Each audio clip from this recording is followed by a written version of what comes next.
think we are all aware, hopefully, that we lost one of our fellow representatives, Dave Knox, last week, and Steve has a tribute that he would like to read to all of us. If we could. Thank you, Madam Chair. This immediate past Wednesday, I read this on the floor of the House. Immediately following these remarks, the resolution was passed under unanimous consent to place these remarks into the permanent journal, which will remain as part of the history of the New Hampshire House for as long as there is a New Hampshire House. So with that, let me just read here for all the friends of David and all of his Carroll County constituents what was said that day. I used to not need glasses, but those days are gone. A kind, gentle, and thoughtful gentleman passed away on January 15, 2016. John David Knox, or David as he preferred to be called, served 4 terms in the New Hampshire House from 2004 to 2012, representing Wolfboro, Tuftonboro, and Moultonboro. He sat on the Environment and Agriculture Committee.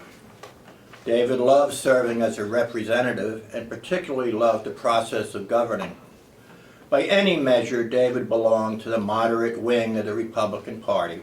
He believed in civil discourse and compromise. Harsh rhetoric, pledges, and frozen positions were not how David viewed his role in the legislature.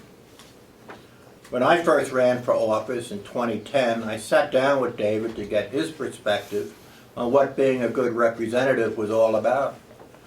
He advised me never to cast a vote without having read the bill, to determine if the bill was really necessary, to determine if the bill was positive or detrimental to my constituents, and lastly, that a good idea was a good idea regardless of who proposed it.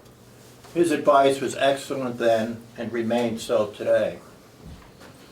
David would read various position sheets, but always cast his vote based on his own analysis.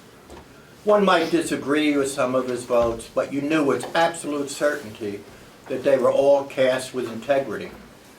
For those reasons, you could never be angry with him. He was absolutely a man of principle. David was a teacher by profession. He taught American government and history at Kingswood High School for over 30 years.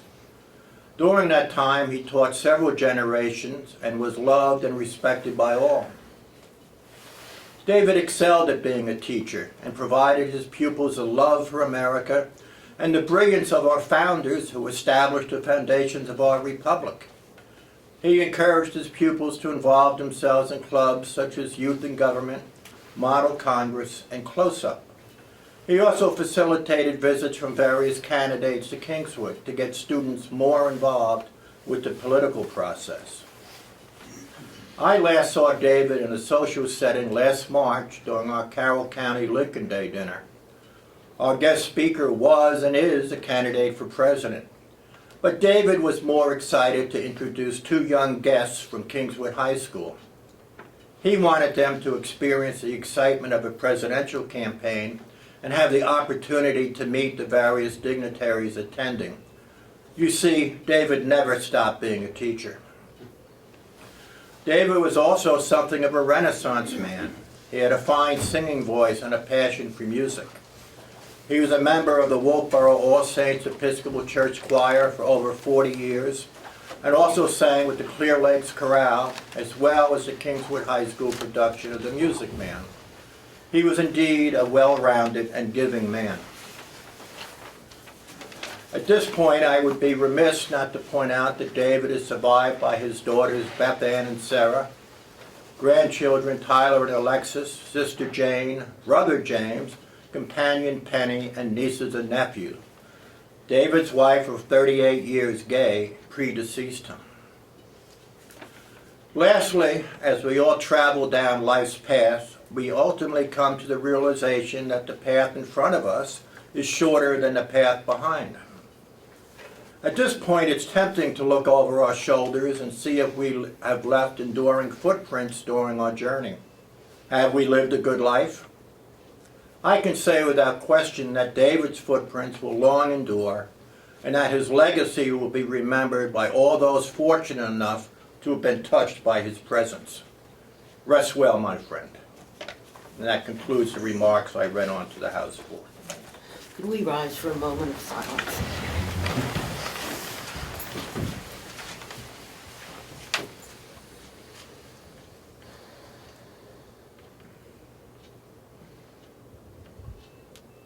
Thank you.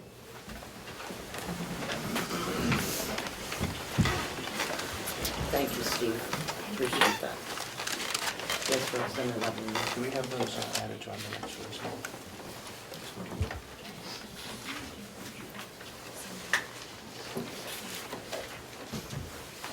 Okay, you remember we did not approve the minutes of October 19th because there were some changes that Representative Bucco had asked for, and I believe that they have been incorporated into the draft. And Melissa had sent all of those out to you. Representative Bucco has indicated that they met the requirement of what he wanted to have changed. So I would appreciate a motion to approve the minutes. So moved. Thank you. Second. Thank you. All those in favor? Aye. Opposed? Abstaining. Okay. That's not here. Thank you. Approval of the minutes of 9 December. So moved. Thank you. Second. Second. Any comments, questions? Yes. I just point out that in the minutes of December 9th, included my second request for auditor engagement letters, and so I'll today put in my third request for that information a month or so later. Thank you. Okay, Is that a change of No. the minutes or just?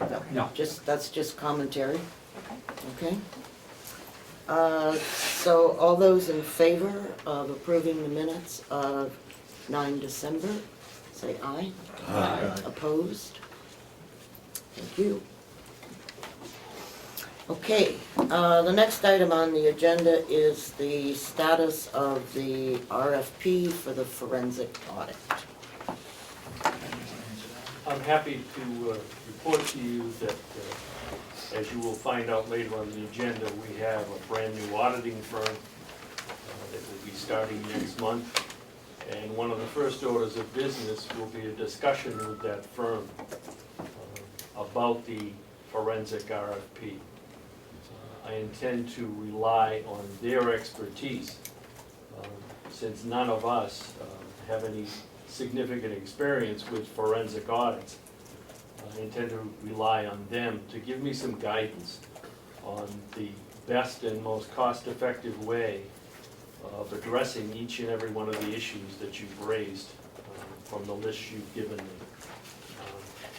I can assure you that it is a top priority for me to put this to bed, to get this done, to answer these questions, and to move forward. So as I have those conversations with the auditors, I will keep you updated on where we stand on that.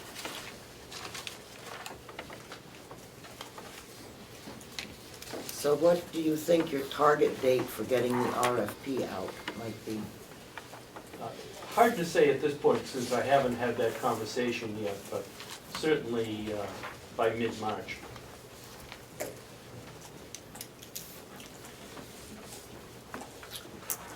Okay.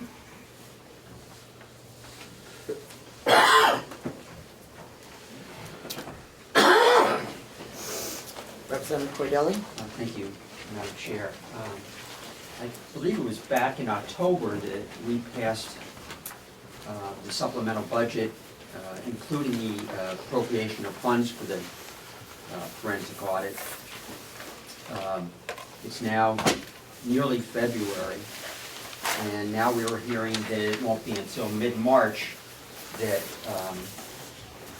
we are issuing an RFP, and personally, I find that unacceptable. Thank you.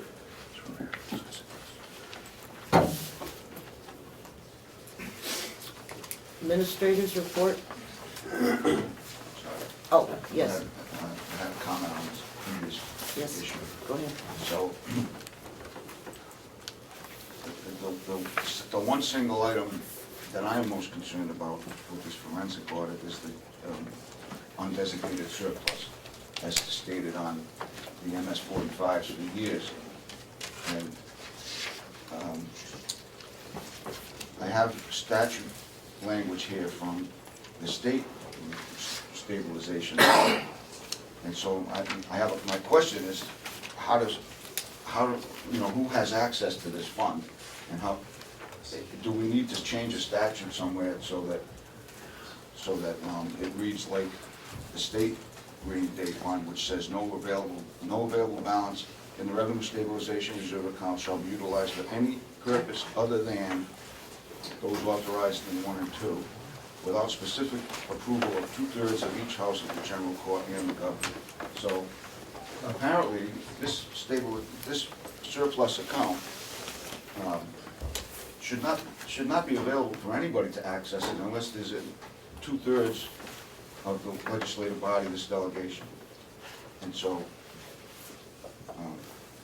that's my comment on that. And my question earlier today to Mr. Stewart was, what is the statute, and is there something that needs to be amended so that, so that this fund this line is protected once it goes in there? So that it's not just, because we don't know what happened to it. I mean, I have every MS-45 from 2001 up until this year, and there's always been at least $2.5 million in there. In fact, in 2011, it was reported that there was $3.8 million in there. And then all of a sudden it disappeared. So that's my question for the forensic audit, and the other question is, what do we do to protect that line, and do we need to change a statute to make it similar to the state stabilization reserve account? So I had that conversation earlier with Chuck, and so I think we're just, at this point, it seems reasonable that he's moving ahead with the forensic audit. Thank you. Administrators report? Madam Chair, thank you. If you want to follow along, I passed out what I'll be speaking to today. 2015 is looking like we will emerge with a surplus. Approving the $2.4 million supplemental budget in September. Yeah, please don't read the report. We know how to do that. Just tell us what the highlights are. All right, looks like we're gonna have a surplus. How much, I'm not sure. Approving our approving the supplemental budget improved our cash flow for 2015. Last year at this time, we were drawing down on our TAN at the beginning of January, so I'm told. To date, we haven't even accessed that TAN yet. We'll be closing out 2015 around February 1st. In December, we put 70 acres of hayfields out for an RFP. We received no bids, but we did receive one phone call from a gentleman in Milton Mills asking some questions, and yet we never received a bid from anyone. I observed. Excuse me. Yep. Have you put that request on the website yet? Yes. Okay, thank you. I didn't check. Yep. Appreciate it. Thank you. Driving around Carroll County, I've noticed that there's a lot of hayfields in this county, unlike in the southern part of the county. So maybe that's why we didn't receive any bids. I'm not sure. This winter it's been cold, but less snow than last year at this time. We've tried to utilize more salt to keep a lot of the snow and ice off the parking lots and the walkways. You notice that they are very clear, but it's costing more to run salt than it is a salt and sand mixture. But it does make it safer for people walking in the parking lots. we're reviewing we're actually researching a new type of product. It's called liquid brine. Apparently you put this brine mixture on the parking lot and walkways prior to the storm, and it doesn't allow the snow to compact onto the pavement. It allows it to be freed up and also possibly melted if there's an inch or less, allowing us to scrape down to the pavement, and it won't freeze like some of the issues we've been having. We'll be having that demoed on February 3rd here at 10 o'clock if anyone wants to take a look at it. In nursing home, we had our new medical director and staff working aggressively to keep our beds full. Last year, there was an average of 3 to 5 days that we had empty beds. Now we have an average of 1.5 days. So that helps with our revenue. Would you mind telling us who your new medical director is? Dr. Craig Marker from Laconia. He's also the medical director at Golden View and at Belknap County Health. Thank you. Lastly, thanks to Representative Umberger, there's an amendment to the drug court bill in that smaller counties can establish something other than a drug court. We've been working aggressively on this, and we are meeting with a consultant on Wednesday at 9 o'clock here to look at alternative sentencing programs for the jail. This consultant has helped Sullivan County with their Trails program and is now in the process of helping Belknap County with their Community Corrections program. The consultant will help us establish new programming at the jail to help inmates with their drug addiction. Programs like New Hope help the top 5% of those with drug addiction.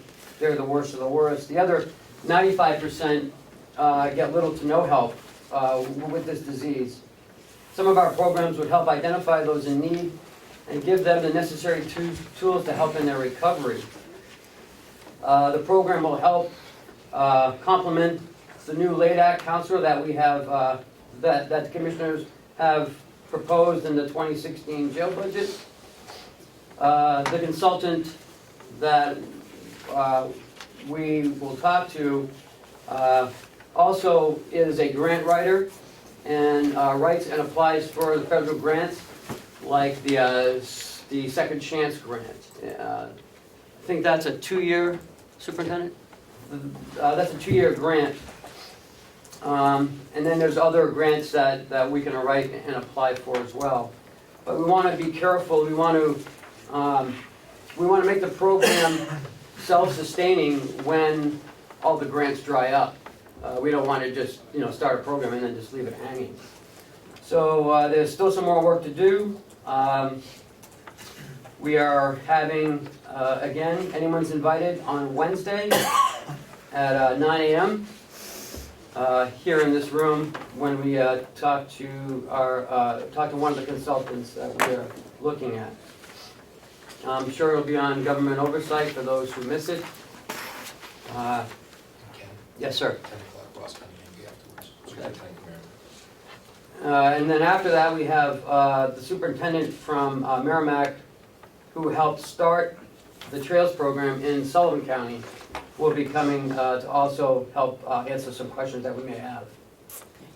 Thank you. I will just add that the Senator Bradley is planning to introduce the amendment tomorrow in the Senate. The hearing is at 2 o'clock, and I will be down to testify on that. Basically, what our amendment is doing is allowing the small counties, Coas, Sullivan, and Carroll, who basically lack the services that are available in the larger counties, to establish their own program that has to be approved by a new committee that is going to be formed. I don't even know, I don't remember what the name of the committee was, but so that we can get going with something for the county in relationship to the problem with narcotics, opioids within the county. And so that's where we stand. I think that we should be able to get that amendment through without any significant problem. Representative McCarthy? Thank you, Madam Chair. I very much appreciate the invitation to the delegation to attend the meeting on Wednesday, but I'm sure you understand that every Wednesday, or just about every Wednesday, we are in session in Concord, and it's impossible for us to be here. That's why we're never here really for the commissioners' meetings. I hope that that might be noted so that people don't think we're just ignoring it. Thank you. Representative Schmidt? Thank you, Madam Chair. Might I ask the administrator if you might elaborate a little bit on the nursing home? Reducing the average time of an empty bed down from 3 to 5 to 1.5. Can you extrapolate that into an annual increase in revenue if this trend holds? Can I call on Howie? Sure. It's not just, we have, actually, starting in December, we've reduced our average census now is about 102.5. We have a total census potential of 103. So for most of 2015, we were at about 101. So you start looking at a change of a bed and a half, it's really at about 100 on average, about, let's say, $200 a day. So it's a significant amount, but within that, we're also been very favorable in trying to change the payer mix, because our skilled care pays closer to $500, $600, $700 a day than the private pay rate and the Medicaid rate. So we're trying to change payer mix so that we're hopefully going to have a favorable change for 2016, somewhere in the range of an increase of $300,000. I would commend you on that excellent estimate of an additional 300. Yeah, thank you for that. And I said I was just curious to see how that trend is translated into additional revenue days, if you will. So Staff has been working very hard. We meet daily on admissions, and we're trying to speed the turnover, but also to keep the census as close to full as we can. thank you very much. Representative McConkey? Thank you, Madam Chair. For the administrator, if I could, I know time has been short since my email to you. I just wanted to make sure that you'd received an email looking for follow-up information from the financial director and yourself on farm-based questions. I guess I sent that back to you on Friday of 3:30 to your Gmail. Is that one you use? Hotmail. That's okay. I'll pick up on that. Thank you for the quick response. Representative Butler?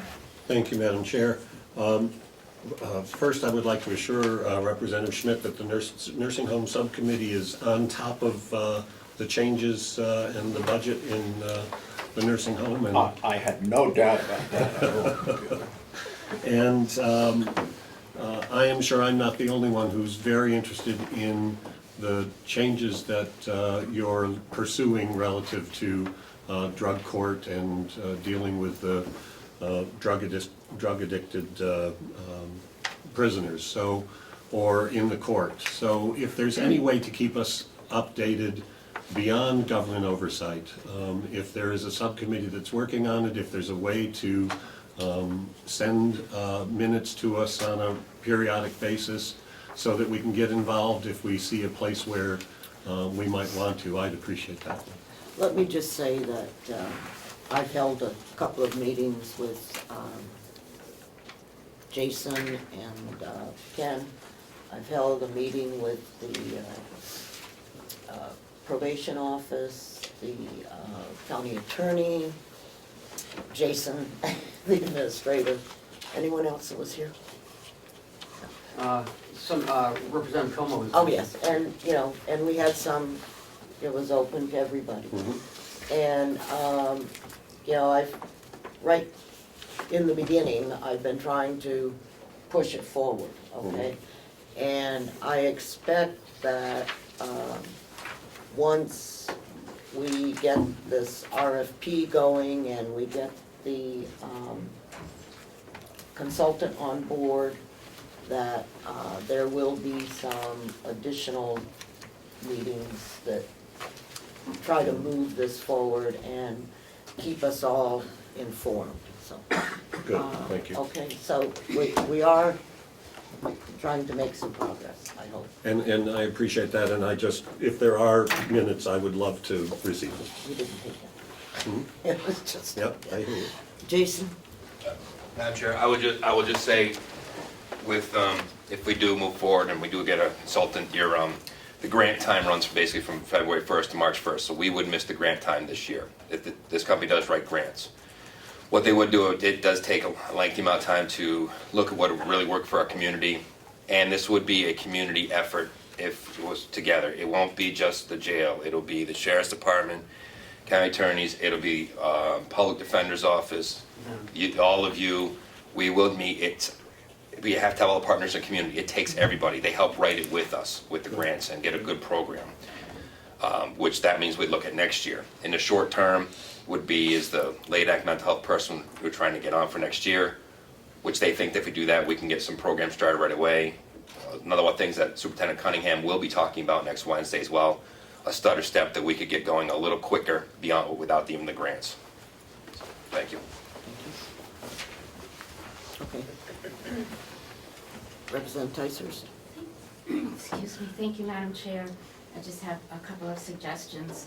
One is that it would be really helpful whenever there's a subcommittee meeting or any of these other meetings, if a notice went out to the entire delegation, It did. because we don't always hear about it. It did. And then also, there are 3 members of the House Health, Human Services, and Elderly Affairs Committee on our county delegation. And many of us, or some of us, have been working on this all along, so it might be a good idea to include some of us in the meetings. Well, I sent the notice out that we were meeting, so that's all I can say. So, I don't want to spend a lot of time on this. I think that we're all looking at it and we'll have some ability to discuss that in item something or other down here. Okay, 14. So, audit status of FY14. Essentially, the 2014 audit is completed. You will be asked later this morning to approve a budget transfer to pay the final bill, and then I will have that copy in hand shortly after that. It will be posted and available for everybody to look at. Thank you. So, the new auditor. We went out to bid December 1st, with bids due January 4th. I did an exhaustive search of firms in New Hampshire who were licensed and qualified to do county government audits. Sent out 11 sets of specifications, got 4 thanks but no thanks letters, 6 no responses, and 1 response from a company called Melanson Heath out of Manchester, who I have had past dealings with and have been very pleased with. So I'm happy to report that we have a new auditor lined up and signed up and ready to go. And I understood that needed to be approved by the commission last Wednesday. Is that correct? And It has was? been approved by the commissioners, and the engagement letter has been signed and returned to the auditing firm, and in early February, we will get to work with them. And so from Representative Cordelli's comment on the engagement letter, he can get a copy of that directly after the meeting for 15? Sure. Okay, thank you. Okay, MS 45. Oh, I'm Can I sorry. go back to that? In terms of the new auditor, I had sent the commissioners and I believe the delegation a request that the auditor test certain areas as part of their work. And I would very much appreciate a response from the commissioners in regard to that. I think it is part of our responsibility, or certainly capability, to identify areas that we want targeted as part of a financial audit. So I would hope that that would be done. I can assure you that I saw the email, and that can be included as part of the audit procedure. What would be helpful is if you have any more specific detail about what it is you suspect you'd like us to be looking for. Yes. It's not that I suspect anything. Typically, in a financial audit, you test transactions, and that is what I'm requesting for these areas. Testing of transactions. We can do that. Thank you. MS 45, this is the one that's due 31 March. I will be doing it, as in the past, the auditors did it. That will no longer happen. Other than that, I don't know what to tell you. It will be done on time. Okay, I noticed that you have indicated that you're gonna close out 15 around the 1st of February. Do we have any idea at this point where we stand on balance in the fund? There will be a fund balance, a positive one. You probably have caught on by this point that I don't release a number until I know what it is. So that around February 1st, I will know what that number is, and I'll be more than happy to share it. Okay, so that's next Monday. On or about Monday, yes. Okay, so we should see an email from you on or about Monday with this number. Hopefully, yes. Okay, If not Monday, then Tuesday. all right. So Monday or Tuesday. But it will be still an estimate, that's one, I certainly understand that. but it will be a firm estimate. Okay. As opposed to one made of Jell-O. Pretty much. Okay, thank you. All right. Culinary Institute has requested the use of the kitchen area of the old nursing home. So, Bill, would you like to let us know what's happening with that, please? Need some input. I'm sorry, from a couple Representative other Nelson. members. We did meet, and thanks to Lynn, we got some updated information. We had some concerns. Well, for example, he gave us a sample lease that his attorney drew up, and we wanted the commissioners to look it over and make adjustments as they see necessary. We still end up with some issues that need to be addressed. We know that Len is looking to have 20, and at times we've mentioned 25 students. That some of the members are concerned with given the makeup of the county, whether they will be able to afford the tuition to attend.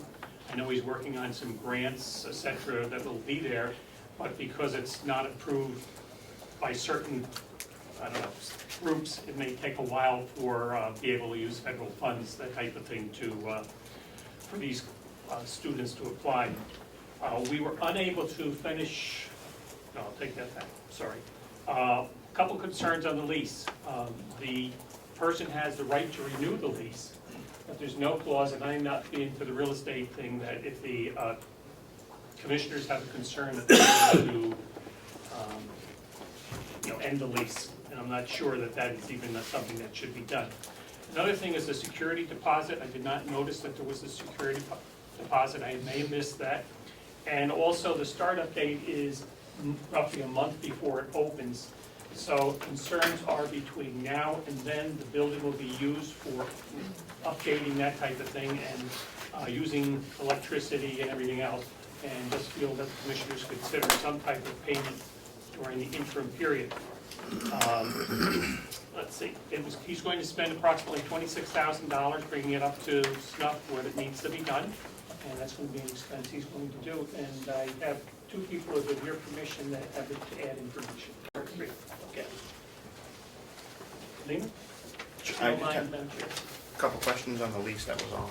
Okay. The dates on section 2 of the term are incorrect. Probably should say December, excuse me, December 2015 to August 2016. There's also no mention of the leasehold improvements or classrooms or offices in section 1 deemed premises. They're mentioned in section 5 for use of leased premises. Just want to make sure that they're clarified of what they're paying for. Okay, someone else had a comment? Any other members? One of the things, the rate is $1,000 per month, and they would pay the utilities. Okay. So, commissioners, where are you in relationship to the, Well, as was mentioned in the subcommittee meeting, was that the lease that they were presented was only what the lessee had presented to us for our review. So what we are doing is, I'm hopeful that we're going to send out an electronic copy to all of you, so you can to make available for comment, you know, these things that you mentioned, as well as our comments, and then we're gonna present it to our council, come up with some changes, and then present it back to Len, hopefully within 2 weeks, because he's, you know, excited to get his academy going. so could I have a motion that we approve the use of the old nursing home by the Culinary Institute, dependent upon the successful signing of a lease? Well, Will you make that motion? for discussion purposes. Okay, do I have a second? Thank you. Okay. I'm just concerned, I don't want for us or the commissioners to get out ahead of ourselves. I want to make sure that the Culinary Institute is registered properly with the Secretary of State's office as a business entity. They have, I've provided information to them from the Department of Education about the possibility of a need for a certificate of authorization from the Department of Education. I'm not sure of the status of their nonprofit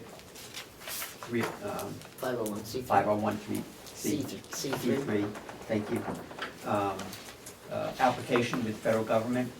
So I think that there are things that we need to make sure are lined up before any lease is signed with any organization. I assume you took note of those things?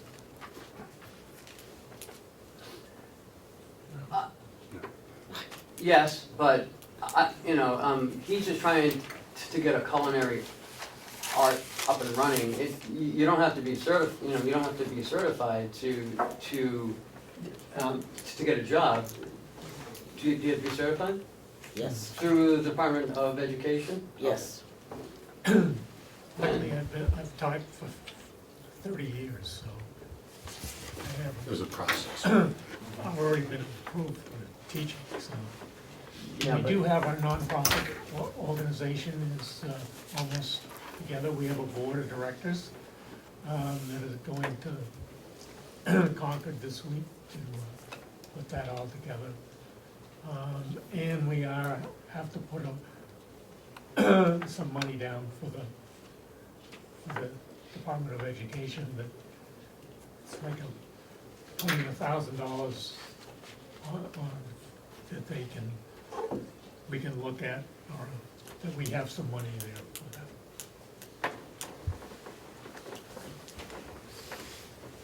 Representative Butler. Thank you, Madam Chair. Commissioner Algren, will it be okay for those of us who have questions about the negotiations moving towards the lease to email you concerns or questions that will be a part of that process? Well, I believe the county administrator will be sending out the email with the So we'll send electronic lease, so just return it back to him, so, because he's going to be consolidating the information so that we can. Fine. I think the points that Representative Cordelli brought up need to be settled before we actually engage in the lease. I agree that we need to move forward with the lease process, but we also need to make sure that we don't get ourselves in a bind. Yes. Can I ask Representative Cordelli, how long does it take to get accredited? I heard it could get to 3 years. Accredited by, By the State Board of Education. I do not, I contacted the board to see if there was a requirement, and they provided me with a link to the checklist and contact information, which I did provide to Len. Okay, so it could take, I have heard nothing that it takes Okay. 3 years. okay. Representative Nelson? Thank you, Madam Chair. I think as overall, the committee is supportive of the idea of having the Culinary Institute there. It's just some fine-tuning questions that we have. Representative Bucco? Thank you, Madam Chair. I guess does this lease address our liability and how will the students be restricted from the rest of the building? Well, I assume that's in the lease that we will be getting. And if we have, he's going to send us a copy of the lease. So this motion is not signing the lease? No, this motion is only to prepare the lease and to make sure that the requirements. But what we need to do is to give the commissioners the authority to move forward and to make sure that we get all of our questions answered prior to the actual lease signing. Thank you. Representative Butler. Thank you. Just a quick follow-up on that. The Culinary Academy was interested in using the central part of the old nursing home, and this nursing home subcommittee was clear that that was not available because it's currently being used by engineering and maintenance in the current nursing home, and that they will have the back part of the building, but will not be able to use the center, will not come in through the front, will be coming in through the back. So that at least was defined. Oh, thank you. Madam Chair, Yes. before we have a vote, could I have the exact words of the motion, please? Because I'm kind of getting a mixed message about what we're voting on. To approve the use of the old nursing home as a culinary academy pending signing of the lease. Thank you. Could we amend that to possibly add, I don't know, what the proper wording would be about the criteria in terms of registration with the Secretary of State's office, Okay, so et we cetera. say, in addition, registry with the Secretary of State's office. Approval, if necessary, by the Department of Education, Okay, and successful application for 5013C, C3, C3, thank you very much, from the federal government. do I have a second? Second. Okay, all those in favor? Oh, excuse me. Finish questions. Wait, just a second. We have questions on Oh, on the amendment? the amendment? Yes. I'm sorry, excuse me. The 501c3 is not necessarily the route they will take. There are several different 501c4, Whatever. 5, or whatever. Right. I would make it so that it was approved as a nonprofit by the federal government. And that will Okay, cover any, so we won't use the C3, we'll just say right. as a 501 organization. Sure, that would Right. Yes. Fine with me. All right, any more comments? All right, all those in favor of the amendment? Aye. Opposed? Okay, thank you. And one final question, Madam Chair. Yes, When you say pending signature of the lease, thank you. That word. Does that mean that the commissioners will come back to us for a final approval, or this will allow them to sign the lease?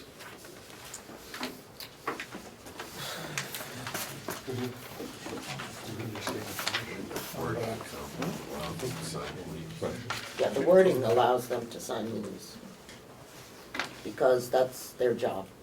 And that's fine with me, I just want to be clear that that's what we're doing.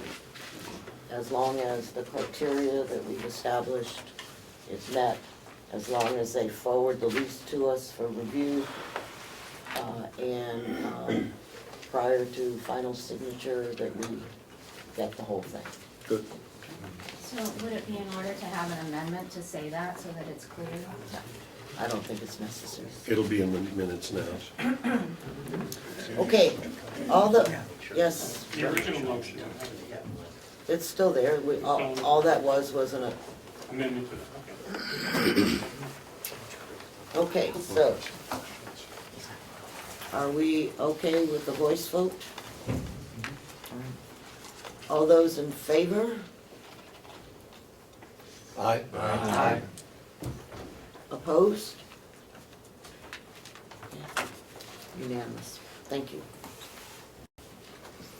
Okay, at our last meeting, the Register of Deeds asked that we approve a $30,000 transfer of some kind or other.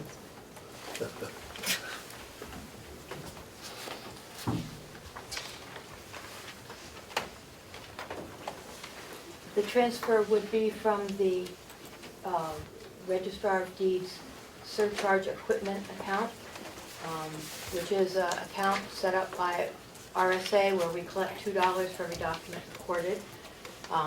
That transfer would give the money that we had collected for 2015 back to the county for repair and lease and equipment that we used and purchased in 2015. Do I have a motion to accept that? Representative McConkey? So moved. Do I have a second? Second. Thank you.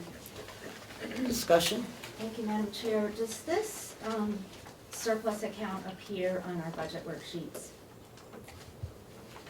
It's not a surplus.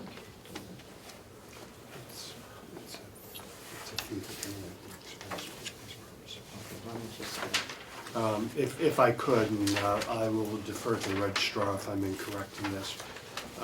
There is a portion of payment that comes out of every transaction that goes into this account, and this account is not part of the county's general account, and it can only be used for specific purposes, and the purpose that the registrar has asked for is one of those that is permitted.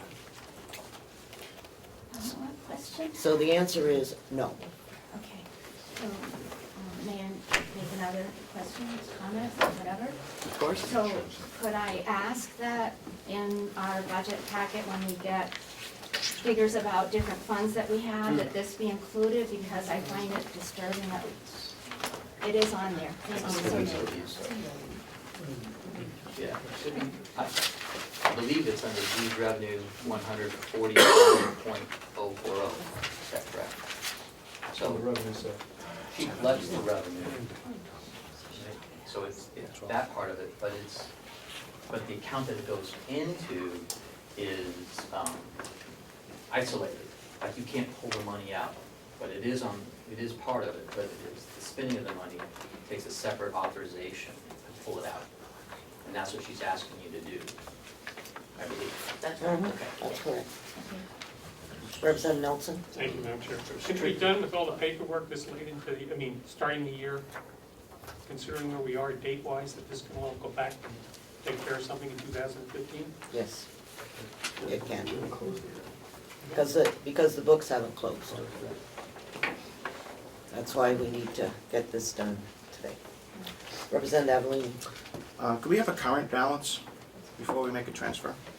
Approximately $80,000. I can give you the exact balance if you'd like. That's fine. Is that from, may I? Is that from the end of October to today? That's from, that's the full balance that's in the account right now. Up through the end of year December deposit. We deposit once a month.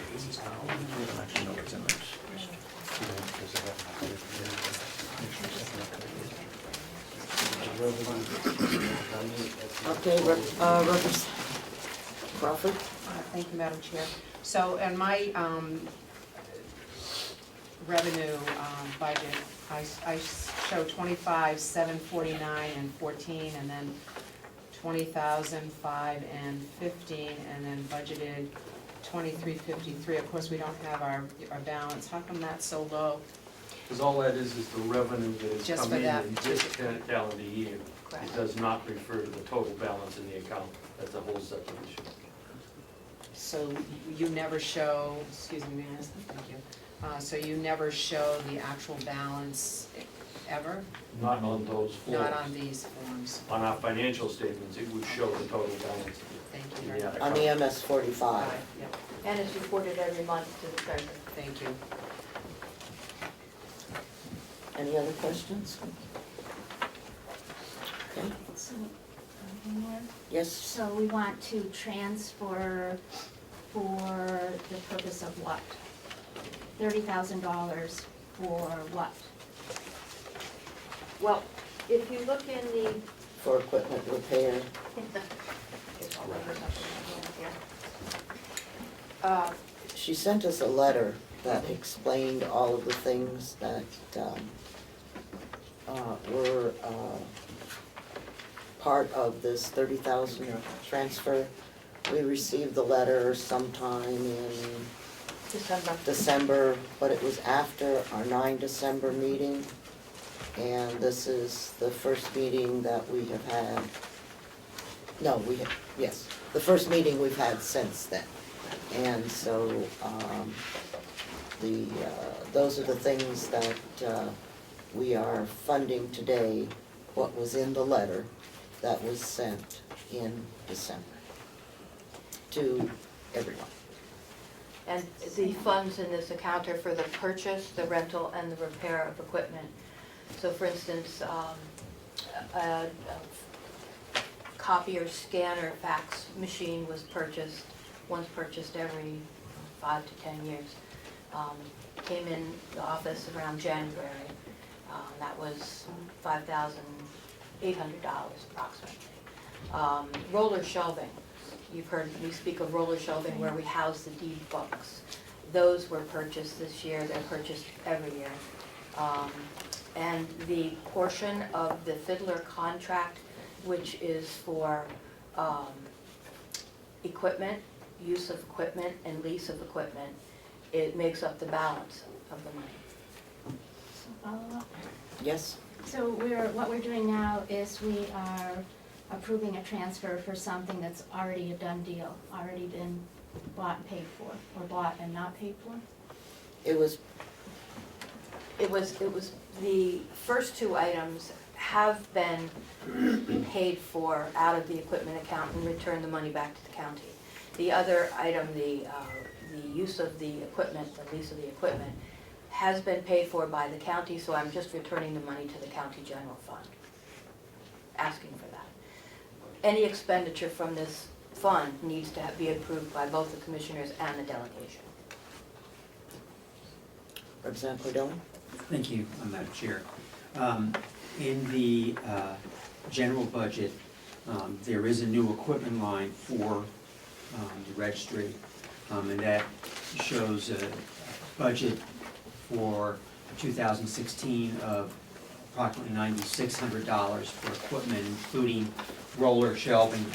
Correct. So I'm not sure, is that 9,000 part of this 30,000 or in No, that will addition to be that? next year's. But, Next year's. okay, all right. That will be, if and when we need to expend that money, we will come to you again to authorize taking money from the surcharge equipment account out of that, or we'll take it out of the general fund, either one, but the equipment account is there to pay for these items. So, And Go ahead. So this $9,600 in the proposed budget might. Excuse me, this is out of order. We're not talking about proposed, we're talking about what happened last year. Okay. So, okay? Any further questions about the expenditures from 15? Okay, is everyone comfortable with a hand-raising vote? All those in favor? It's unanimous. Opposed? Thank you. Thank you. Okay, the next item on the agenda is the non-union raises. If I might ask the commissioners to tell us what you have in your budget. Well, Madam Chair, we have proposed a 50-cent increase for non-union, January 1st, and another 50 cents April 1st. As you know, last year, the union got 75 cents, non-union got 40 cents. So that's a 35-cent difference. We are implementing a performance-based wage raise, I guess what you might say, for all non-union. In 2017. In 2016, after April 1st, we will hand out the evaluations. We will do the evaluations, and pending their anniversary date in 2017, they may or may not get a raise. It all depends on, obviously, what their performance is. There's two parts to this. There's a part that management sets goals for the employee. The other part is the employee also sets goals, and in working in unison, hopefully they reach those goals. If not, then management has to work with that employee. I guess that's about it as far as the 50-50. Representative Butler.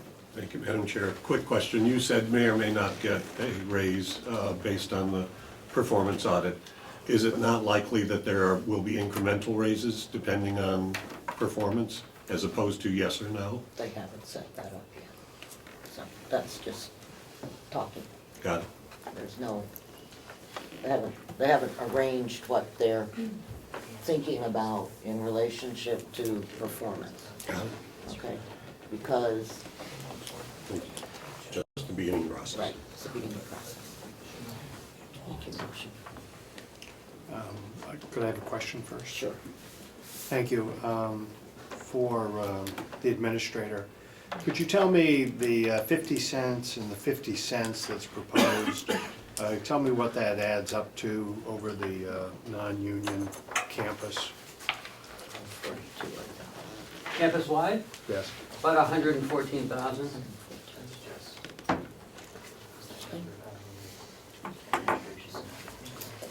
No, it's all non-union. Okay, so it's 114 for the pay raise. Representative Conklin, did you, or McConnell? Yes, thank you, Madam Chair. I want to go back to the performance raises. You said they would get a raise. but Just you a didn't say- moment, Frank. That will not take effect until next year. We are discussing this year's raise. What they need to do is to set up the program and decide what they are going to do in 17. What we're discussing right now is 50 cents from January 1st to April 1st, and a second 50 cents effective April 1st. All of this, the performance thing at this point, is all conjecture. Because we, as a delegation, will have to decide what pot of money they would have for 17 for performance raises. But they will bring a proposal to us, and then we will make that decision for 17. But for 16, it's the 50 cents and the 50 cents. I understand, thank you. Representative Cordelli? Thank you, Madam Chair. I personally am not ready to vote on such an increase at this point, given the context of the entire budget and the proposed increase in the amount to be raised by taxes. I cannot, I want to see it in the context of the entire budget, so that would require my voting no on this particular motion at this time. We don't have a motion on the floor, Oh, so okay, I'm sorry. it's difficult to vote on a motion. We're just having... If there is a motion made, I'll say We're it just that way. simply having a discussion, and it is important that we, as the delegation, provide the framework, okay? And because the salaries cut across every organization, one of the reasons that we have to set the salary for non-union is so that we can then know where we stand in relationship to the budget. And so, you know, you can put it off until March 30th, but that's probably not a good idea. And I'd like to get this settled so that we can move forward with whatever we're going to do. Representative Adelini. Could we get a list of the current non-union employees and the breakout of what 50 cents and 50 cents would mean? I know we have an end number of 114, but what it would take to, you know, what department goes where and stuff like that, so we can budget accordingly. I believe that you have those numbers, right, of non-union employees by department? Yeah. Okay, can you give those to us? Yeah. Yeah, I can email it along. No. Oh, I can't, Right. can you put those on? Yeah, take a couple of days.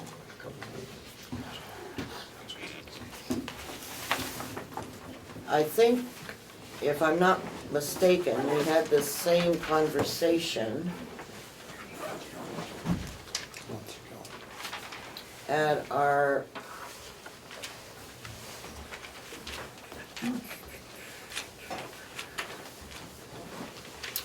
we have 5 in the jail, 3 in the sheriff,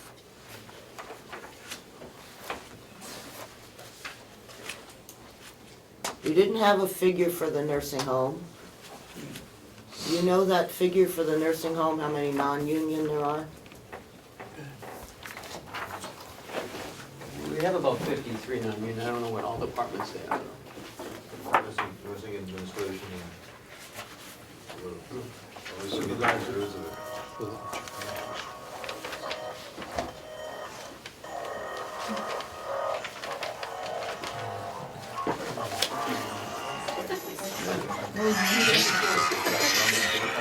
Met last night. It's reason enough not to give him a lose.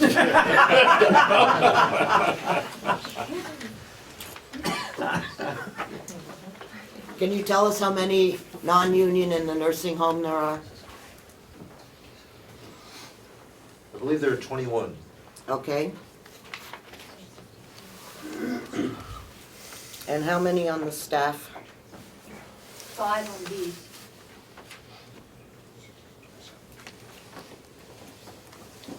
It's 27 on the nursing home.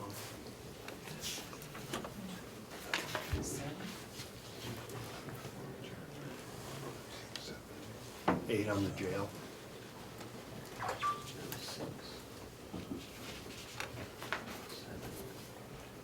believe that was from last year.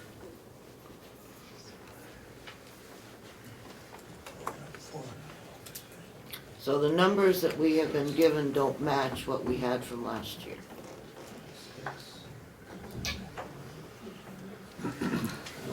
We have 6 in this building. Well, just in the finance office and HR. How many? Maybe we should postpone this conversation. 6 in the county attorney.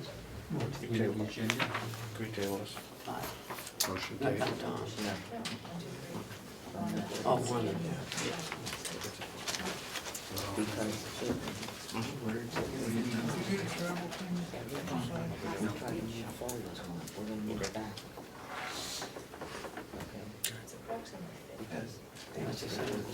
There's like 53. Yeah. Follow-up question. Representative McConkey. Thank you, Madam Chairman. For the administrator or possibly the financial director, looking where the commissioners are at this point, have any non-union employees been granted raises in this, in the proposed budget ahead of this $1 increase? Steve, you need to pass that attendance sheet. And if that has been done, I do have sheets. For this year? for this budget, yes, 2016? yes. 2015. 2015? Melissa, did you pick up an attendance sheet? In 2015, there were some adjustments to individual salaries, but there has been nothing done in 2016 yet.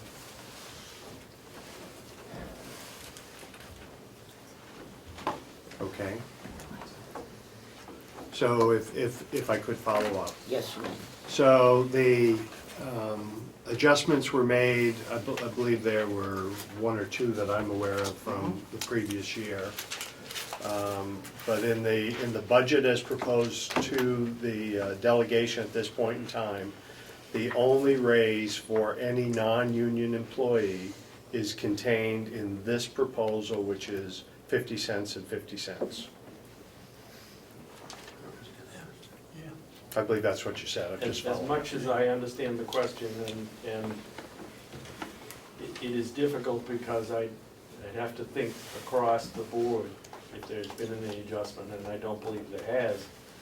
But the intent of administration is that no raise for 2016 goes into effect until the delegation approves it. And there's no structure in place to make anything happen before that. So if I could follow, one last time, I'll pass on.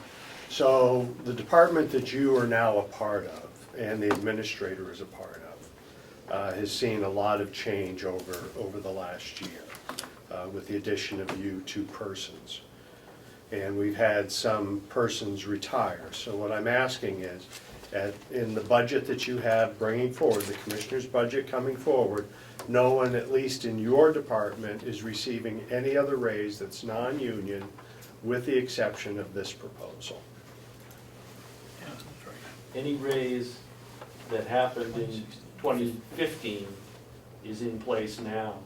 There are I no understand new that. raises other than the 50/50 raise scheduled for anybody outside. Thank you, sir. Representative Wright? Thank you, Madam Chairman. I have a question that, how do union wages and non-union wages compare for an individual of equal qualification and equal kind? Is that something you can put a number on? It's totally different. I understand that, but I'm trying to get an We don't have a understanding. wage, we don't have a wage scale, so, I mean, it's kind of hard to compare like an LNA to a finance person or.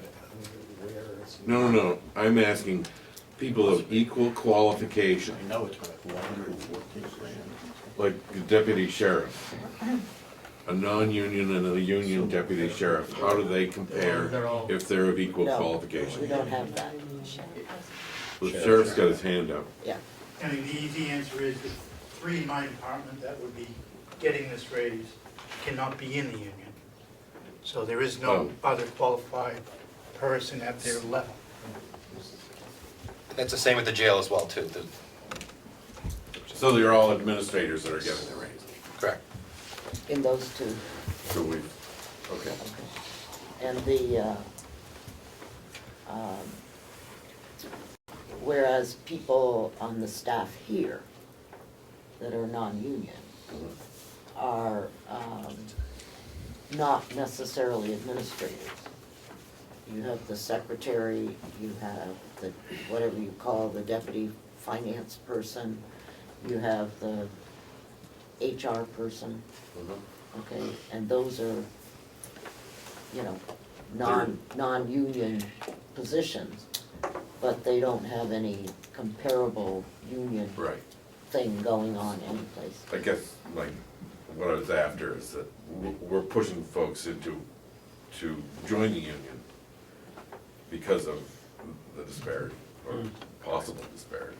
Perceived. Right. Okay, thank you. Representative Tysers? Thank you, Madam Chair. Just to clarify, when the commissioners presented their budget, was the non-union raise included in that budget? Yes. Thank you. Representative Lena? Could we get a list of the people that received increases outside of our non-union raises for last year? I can tell you who they are. We have the farm. We have the human resources. We have the finance person. We have, since we didn't have an administrator, okay, that doesn't count. And we had, was it 2 in the attorney's office?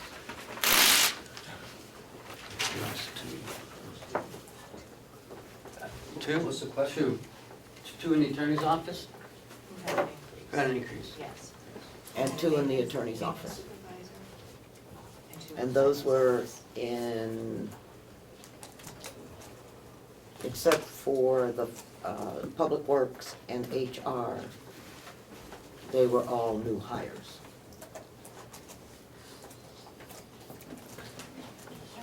What? It was not in HR. There's not an HR. Last year?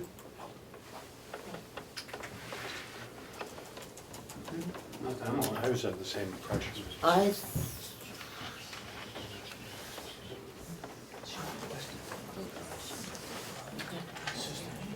I guess you know whether you got a raise more than 45 cents or not. I did not, nor did my assistant. Okay. Okay, so excuse me. But we did give a raise to the Public Works Director last year. $3,000, I believe, was the figure. Yeah, that was last year.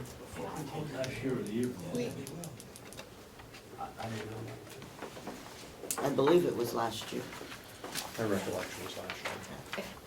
That may be true as before those two's tenure, so it might not be off the top of their head. I certainly suggest that I maybe you allow certainly them the understand that. opportunity to go check all the records. Well, I think the HR director might know.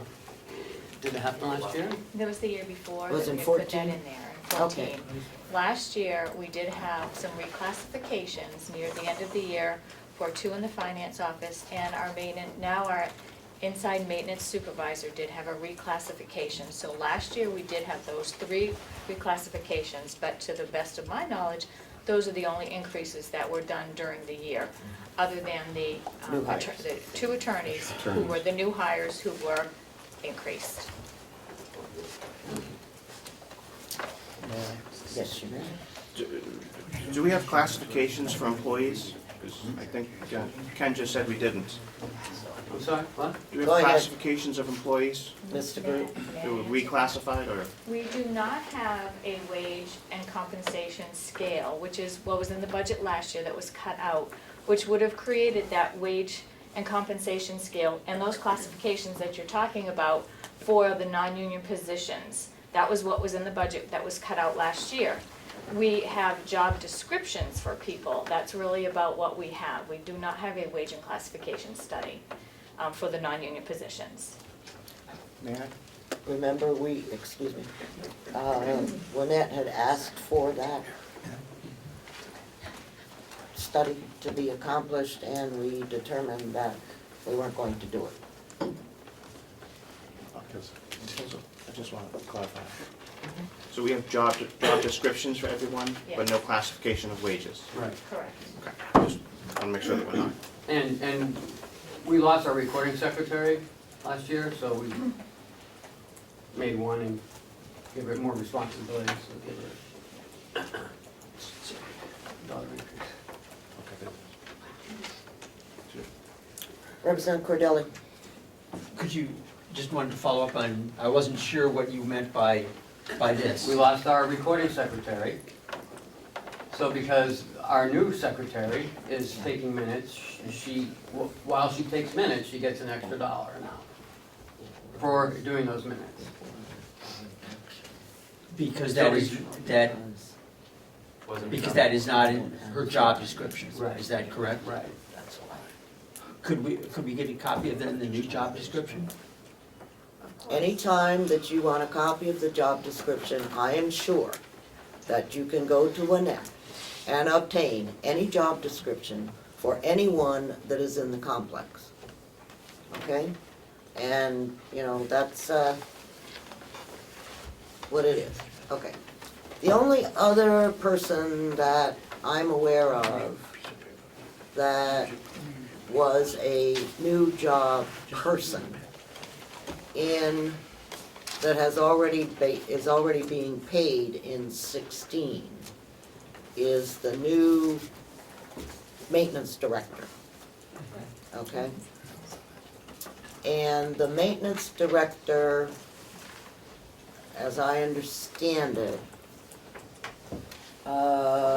is receiving an additional $12,000 stipend. And they've hired a part-time cleaning housekeeper.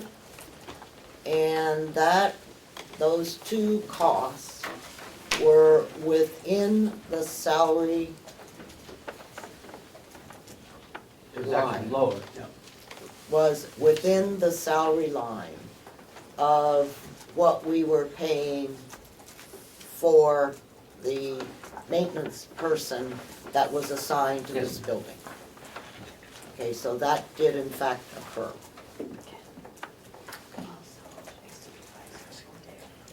All right, I think we will maybe hold off on this until later on this morning, because we now have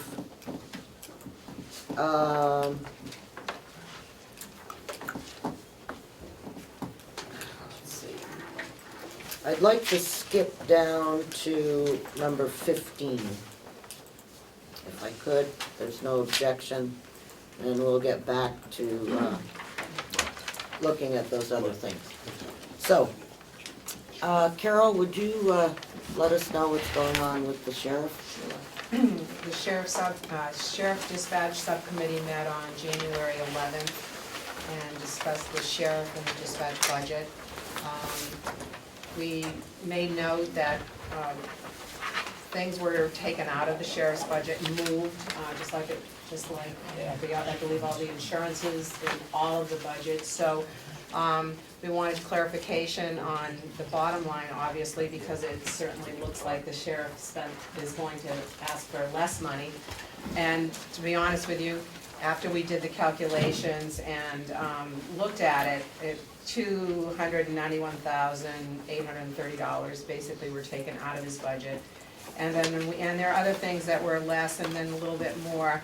I mean, we are gonna meet again, but if my figures are correct, the sheriff's budget really is only up $9,126 from last year. So we certainly will meet again, and when we have the final totals for 2015, we can actually go line by line and look to see, you know, where monies were spent, what their totals were, and then go over his budget one more time. And then to make note on dispatch, there is a grant in dispatch for $349,995 that you'll see in dispatch budget, but shows up in the revenue side because it is a grant, so it's a wash, basically. And that, you know, there's no secret anything. Basically, it's pretty well, I think they did a good job, and we'll do a better job of going over it line by line when we have the final totals. Was that grant, has that grant been approved? I believe it has. Yes. Okay, Yes. thank you. Bill? Representative Nelson? Thank you, Madam Chairman. We met a couple weeks ago. We went over the commissioner's proposed budget, reviewed that, but the figures for the expenditures were 2 months short of what we needed. We ended up in October, we wanted November and December before we could make any decisions. This is the nursing home? This is for the nursing home, correct. All right. Representative Schmidt? Thank you, Madam Chair. The jail subcommittee met on January 11th in the jail conference room. At that time, we asked the superintendent to go over the jail budget with particular emphasis on any of the budget lines that had increased. I had also asked the jail superintendent to prepare a budget sheet of fixed versus non-fixed costs and the percent increase, so we literally could compare apples and oranges. We raised questions on a number of lines for them to come back. We will meet again on February 1st, anticipating that we will come up with a final recommendation for the jail budget at that time. Since we won't have the end of 15 on the 1st. Now, why would we ever want to break precedents with having up to date? We feel Because we are paying our finance director a lot of money to meet these deadlines that he has set for himself. And so we need to pay attention. we remain cautiously optimistic that we will have supposedly budget sheets that we can actually work off of on the 1st. If we don't, we will be disappointed again as usual and may have to defer our final recommendation. I did say cautiously optimistic. No, but he specifically said that he wasn't closing out until the 1st. Well, our meeting is at 1:30 in the afternoon on the 1st, which gives him the entire morning to crank it up. Close out will be at 12:45. Pardon? Oh, you'll be done at 12:45 on the 1st. You see, we did get a smile out of it. It was good. Okay, just realize that those figures may not be available on the 1st. Okay. That is a Monday, but. Representative McConkey. Thank you, Madam Chairman. On January 11th, our subcommittees for Public Works, Registry of Deeds, County Attorney, and Victim Witness, along with some of the outside agencies met. We started at 1, we ended at 5. Before the beginning of our first meeting, we took public comment from the Honorable Susan Wiley and from Mark Longley. Public Works budget, we went through line by line. We had a number of questions for the administrator and the finance officer that I'm confident we're going to have here in short order. And no action was taken from that. We will have a subsequent meeting. Registry of Deeds followed, reviewed income expenses. Top of our the only item that we were confident in and that we took a motion was as the commissioners were in favor, we are in agreement, unanimous agreement for the proposal to support the request to the full delegation later today to go online. There are some other questions that we had. There are some other questions we had, so again, nothing other than that one item was resolved. Conservation Commission, we met with Ann Hamilton and reviewed a request of 1.3%, which I believe was the same percentage they were last year, basically a cost of living increase. We have not taken final action at this point. Met afterwards with the county attorney, Attorney Dewhurst and Betsy Rand. Went through their budget and had a few questions. Afterwards, we met with victim witness budget. We had fewer questions on that budget, but no action was taken. We adjourned for 5 p.m. Have you met with the outside agencies yet? We had a request to meet with them on that day. We only met with Ann Hamilton at that. So we'll put out another request for them to come forward if they choose to. Thank you. I believe Commissioner Babson had a question. I'm sorry, Representative McConkie, but I didn't get your minutes to that subcommittee until about 6 o'clock this morning. So could you explain to us under the Registry of Deeds what the proposal was that the commissioners were in favor of? Appropriating the money to go online immediately. I can tell you, I don't believe that was the vote of the committee, it was the board, I could be wrong. Well, we have the commissioners here at this point. Am I incorrect? It was not an approval to move forward? That's correct. A majority We want to approval? move forward, but only after the budget is passed, not now. Okay, thank you. The subcommittee voted that we were in favor of that expenditure at this point in time. My concern was your minutes say the commissioners approved of moving forward, now they did not.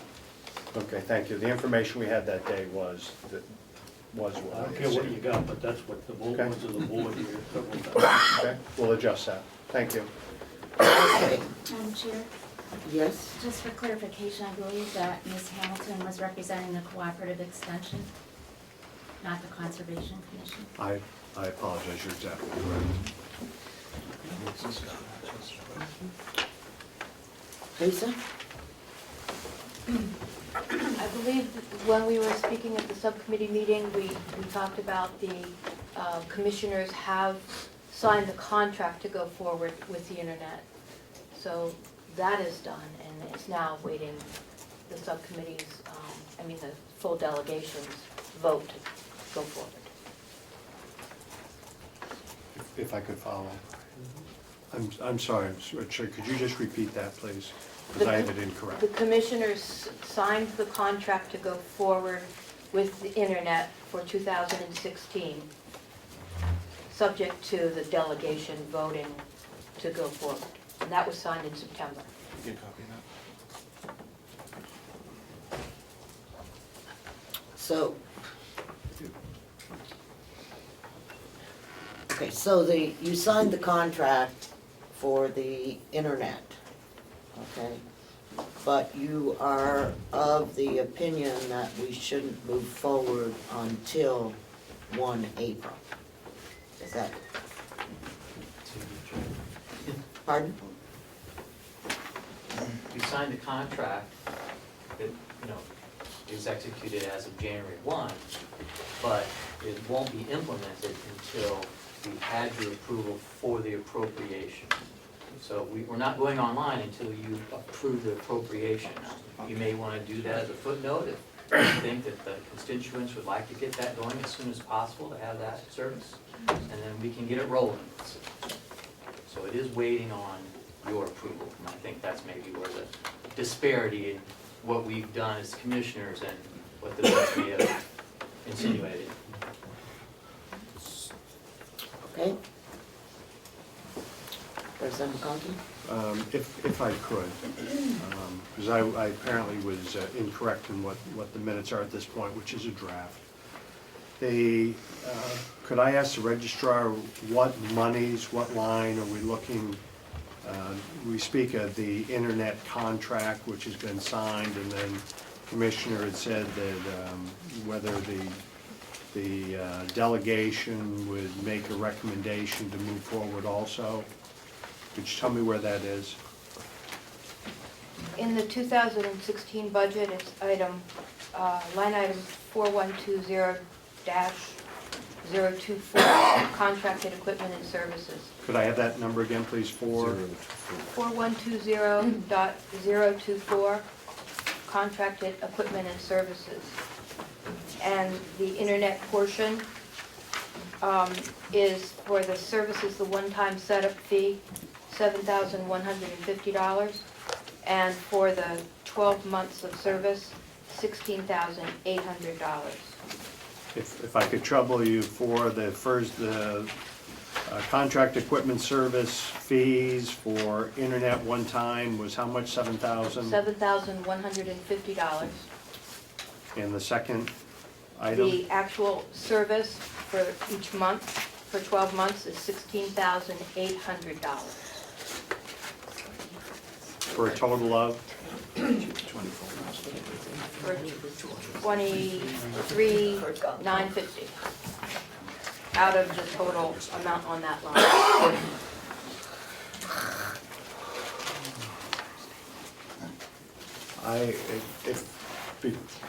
I know it's going to come up in a further discussion, but I would like to be able to confer with my subcommittee on that if we were all of the same opinion. Then I don't think we ought to discuss it today. Okay, thank you.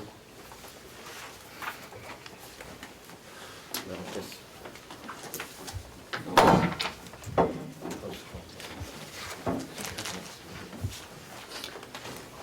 okay.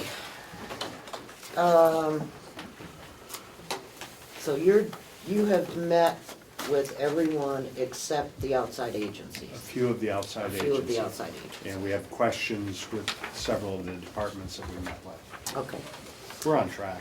Okay. What do we call it? Multi-department 2? Is that right? Yeah. We met, unfortunately, Representative Butler was on vacation where we all wanted to be, but he wouldn't take us with him. So, yes, very sad. And so, we met, and although we did not make any decisions, I thought we had a pretty fruitful meeting. I have sent the minutes of that meeting out to the delegation. And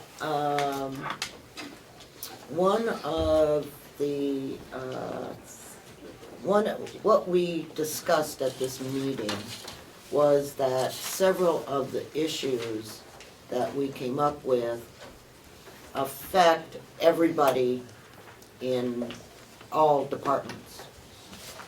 And one of those, of course, was the non-union raises, which is something. Our medical insurance is going up, they predict 10%, and that's what was budgeted. They're asking, the BEAS number that I put in the minutes is wrong. It's an additional $200,000. And so that's something that is going on.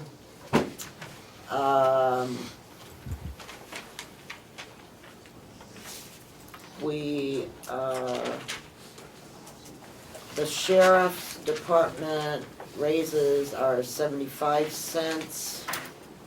Corrections is, they went to steps. Correct. And so the raises in the jail,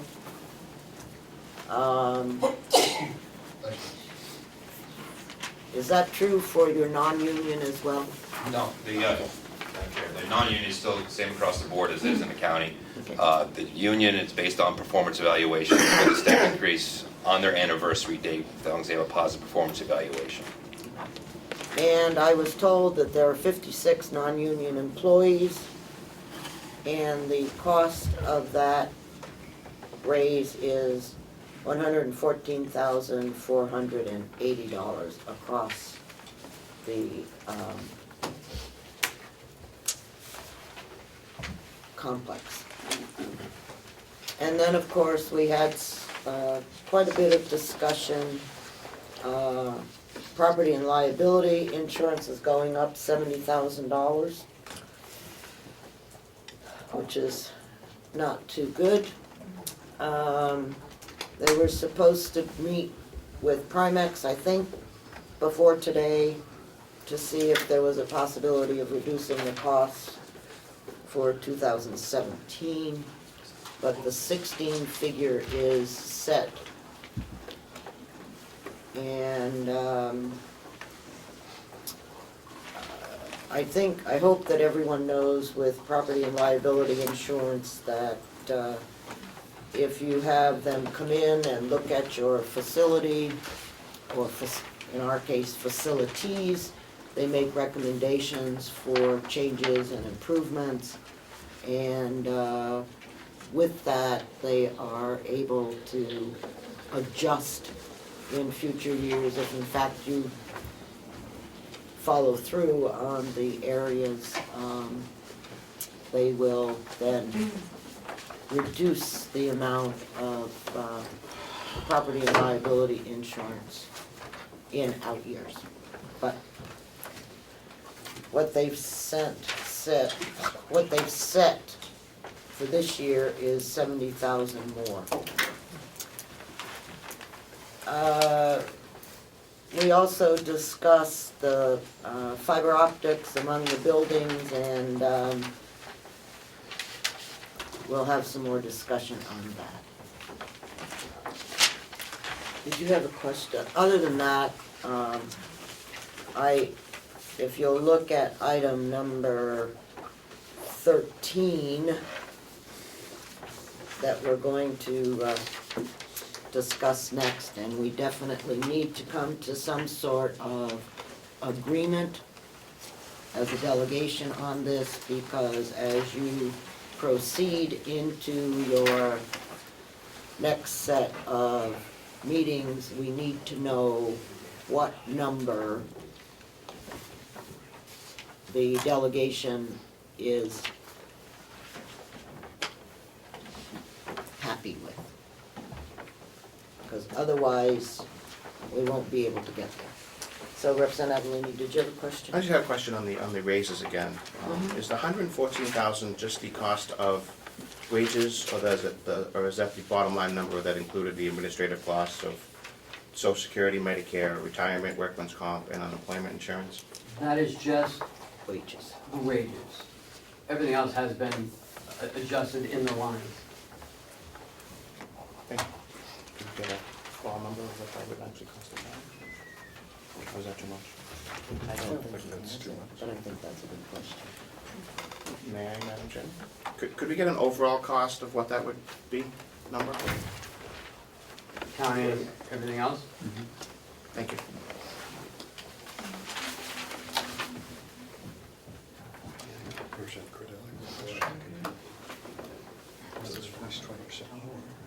Yeah. 28. Representative Cordelli, you had a question? A comment in terms of our multi-department meeting.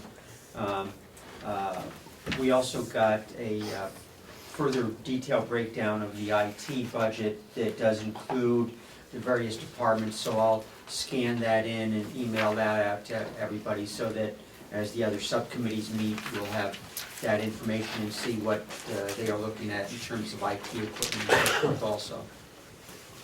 Okay. Any other comments? Yes. Representative Thank you, Madam Chair. Crawford. I have a question on insurance. I know that the finance director had said that the insurance was hopefully 10%. I had asked him a question, I don't know if he has that answer for me on all the vacant positions.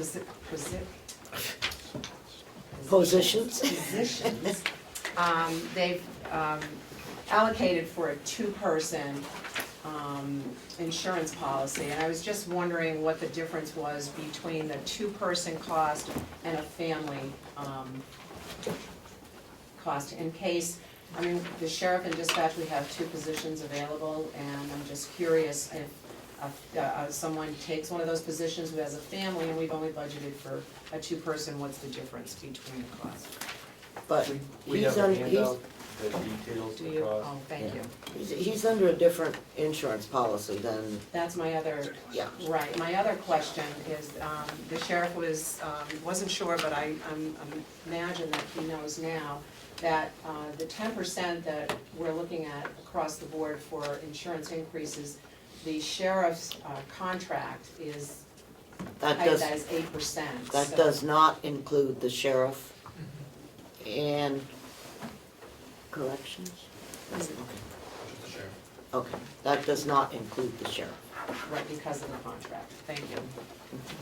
because they contract their insurance with someone different. Okay. Thank you all for the work that you're doing on the subcommittees, and I just want to remind everyone, including myself, that we need to try to get the minutes out in a timely manner. I know it's only one of the myriad of responsibilities that we have, but How are the minutes posted? we send them to Cheryl. And Cheryl then forwards them to all of the delegation members, is how it's supposed to work. Yes. So when we have the minutes, which I'm delinquent, I know I am, but I have them, and they're here, and they're a draft. Do I send it to my committee members first? And then, that's what I did, I passed them out and said, does this look okay? And then send it still as a draft to Cheryl, and then when do we make them real?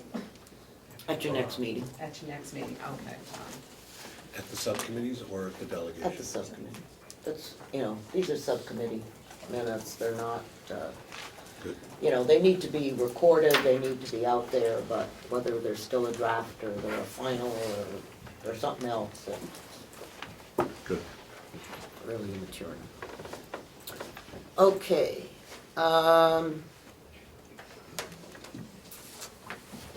Let's look at number 16, which was the request from the Register of Deeds to immediately implement online deeds.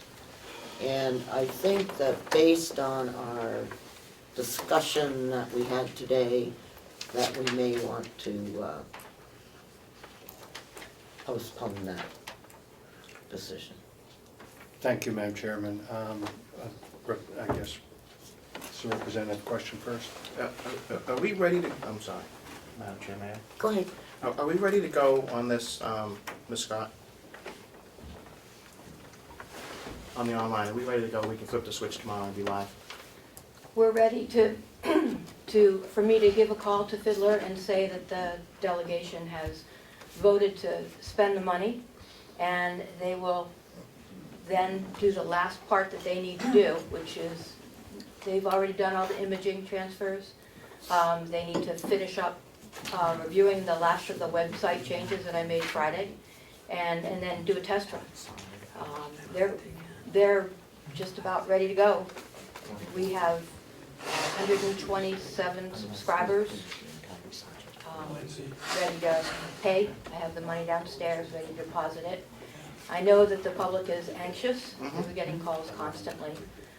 So as to whether or not it would be tomorrow or next Monday, I can't answer that, but it will be very soon if you vote to go forward with this. Follow-up? Yes. Have people paid for a year subscription? 1 year. So we would have to rebate some of their money the longer this takes? No, their check would start and their subscription would start as of the day that we go live. So it's money in holding, basically, to go Yes. forward? And they're all clear on that. I sent them letters that explained that we would not cash their checks until we went live. Thank you. Representative Bucco? Thank you, Madam Chair. I recall that at the subcommittee meeting, I specifically asked the question if what the subcommittee was approving was a recommendation to the full delegation to move ahead in the current budget that we're working on. Not the budget the budget that we're proposing. Did I make that clear? Yeah, it's clear to me. Well, So, I think we need a motion on the floor if that's what if you want to do that, we either approve it or we don't. So, you may make the motion, please. I would make the motion, and could I follow up with Representative Bucco first? Sure. Thank you, and thank you, Representative, for taking the question. From our vote, were you under the impression, sir, that we were going to move forward with a recommendation to approve roughly $23,950, which was the two items under contracted equipment services, so that they could begin the service? Or is your point, sir, that you believe that it shouldn't happen until the complete budget is approved? I'm uncertain. My question was, what were we approving? And we agreed that we were approving to recommend to the full delegation to include it in the proposed budget, so that it would not start right away. It would not start until the full delegation approved the proposed budget. That's. Thank you. I don't have a motion at this time, then. Okay, thank you. You represent. Yeah, Probably thought I was a Patriot fan in that last minute. Yeah, well, I'll tell you what I was doing. I was looking at the incorrect mileage rate that is on our sheet, that I asked the people in the administration area to correct and to make sure that throughout the budget, that all of those line items were reduced. Okay, and so just if you happen to look at what your mileage is for this meeting, it is incorrect. So you won't get a paycheck for this amount. And Madam Chair, I think that's my error, and I will make sure that the attendance sheet is corrected. What is the correct amount? I have no clue. You'll see it on the next attendance sheet. It's 54 something or other. Yes. Madam Chair, on the motion that has not quite been made yet, I would support what Representative Bucco said. When we met as a subcommittee, we discussed this for a long time with the Registrar of Deeds. It was the unanimous recommendation of the subcommittee that we would come forward with a positive recommendation to the full delegation to spend these dollars. All right. So what that's telling me is that as far as number 16 is concerned, we are not going to move that. Item number 16 on the agenda. Okay? Can I ask another question? Certainly. Why wouldn't we want to bring forth a recommendation to spend those dollars and take a vote of the full committee? Because what I'm hearing from the subcommittee is that at least two people were of the understanding that what was the motion that was made in the subcommittee is that they support the implementation as of 1 April.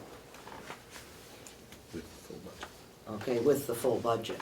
And that's what the commissioners are in favor of as well. Okay. So you try to wait. Okay. Madam Chair. Unless there's overwhelming, yes, Thank you, Madam Chairman. Can I ask why? why what? Why stall this until April 1st if it's gonna happen anyway? What's Because the reason? that's like saying, that,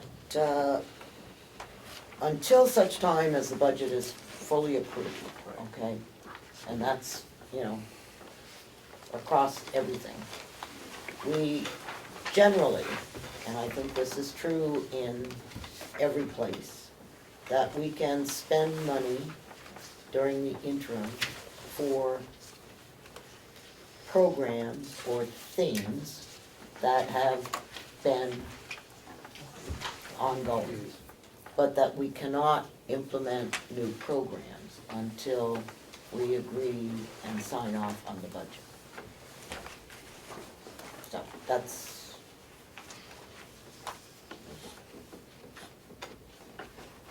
okay. Number 17, which is move to DRA accounting codes. And I guess this is a question for the finance people, in that, if I'm not mistaken, the delegation following the DRA visit and the DRA report and the, that it was their recommendation that we move to the accounting codes that DRA has in rules. And we had asked last year that that be implemented for 2016. It didn't get done for any number of reasons. And so what I'd like to know is, are we going to move, and when are we going to move to the DRA accounting codes, which match up exactly with the MS 45, the MS 40, whatever else. 2, 6, 8, whatever. Height, yeah. So, I guess that, commissioners, it's your responsibility to follow the rules, the DRA rules. And I just would like to know if this is on your agenda for 16, and when we might, I realize that we wouldn't make a switch in the middle of the year. I mean, I don't want you to do that under any circumstances. But I know that when it occurs, it's going to be traumatic for all the delegation. But we have this to look forward to, elections in November. So, all of us may or may not be back. And then you'll have new people to get frustrated, or old people. So, I would encourage you, okay? Especially since you're asking for a part-time person to help with payroll that will free up 20 hours every other week, I guess, for the finance people. I realize, large agenda, but this needs to be near the top of that. And if I'm not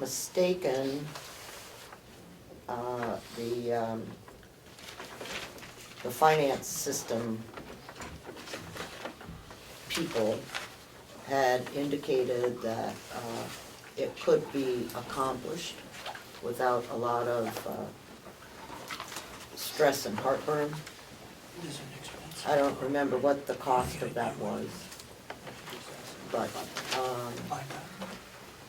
it's there, and I think it would help all of us in the future if we could do that. If I can comment on that. You may. I looked into it and talked to the software provider. They gave us a quote of $4,500 to make the change. There are some caveats with that. It will make our system more complicated. It will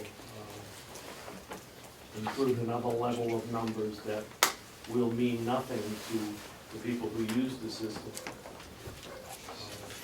It will provide a greater degree of difficulty in creating history, which I know that the delegation loves to see. And I don't blame you for that, it's very helpful. And it won't really benefit us in any other way, because I will still have to crosswalk our budget into the DRA forms, because the DRA is a one-size-fits-all kind of form, and it doesn't correlate with anybody's budget directly, whether you're in education or in a municipality or in a county. So my recommendation would be that since the county appears to be back on track, We don't and you are know that. not likely to see. We don't know that yet. February 1st. I can assure you Okay, we don't know that's that happening. till February 1st. Uh, I have confidence, I just said, but we don't know that. So do I. I have a great deal of confidence. And since I believe the county to be back on track now, or headed in that direction, it is highly unlikely that you will see DRA back in here to do any kind of an audit. I can tell you from my past experience that DRA has suggested that education and municipalities and counties do this. They've always suggested that with very little compliance on anybody else's part. So I don't recommend that you do this. But if you do decide that you want to move ahead with it, then we need to adjust the budget and put the $4,500 in there. And at the end of 2016, we can make that correction and include those numbers. So at our next multi-department 2 meeting, okay, I want you to bring the DRA codes and walk myself, Representative Cordelli, and Representative Butler through this, so that we have a clear understanding of what you are discussing right now. Okay? Because we haven't done that. And I think that that needs to be done, so that at least 3 of us can have that understanding. And of course, we all know that those meetings are posted, so if anybody else wants to come, they're more than happy to. Thank you. And, but it's our responsibility in our in our subcommittee to figure out what's going on. And it might be helpful if the chairman of the nursing home committee, because that's a big part of it, could also attend. And we'll take that up as our first order of business. So. And I'm sure that it will be quite boring. Only I can guarantee that. Only, Madam Chair. It's only wackos that like all of those sorts of crazy details that go along with budgeting and finance and accounting. Not all of us are right. Oh, not all of us are wackos? Oh, okay. I'm not so sure about that. Yes, Rick. Thank you, Madam Chair. If in that meeting, if you could bring an MS 42 or 45 so that we could look at how they correlate, that would be helpful. Absolutely. Okay. Could we please take a 3-minute recess?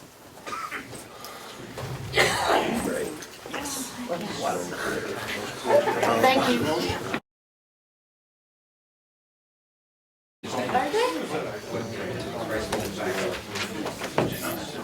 The next item on the agenda is item number 14, which is dealing with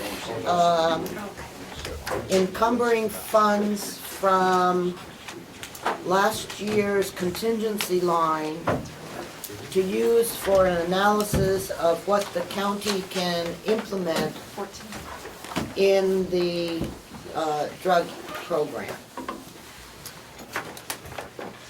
or for the drug program. And of course, all of this is in line with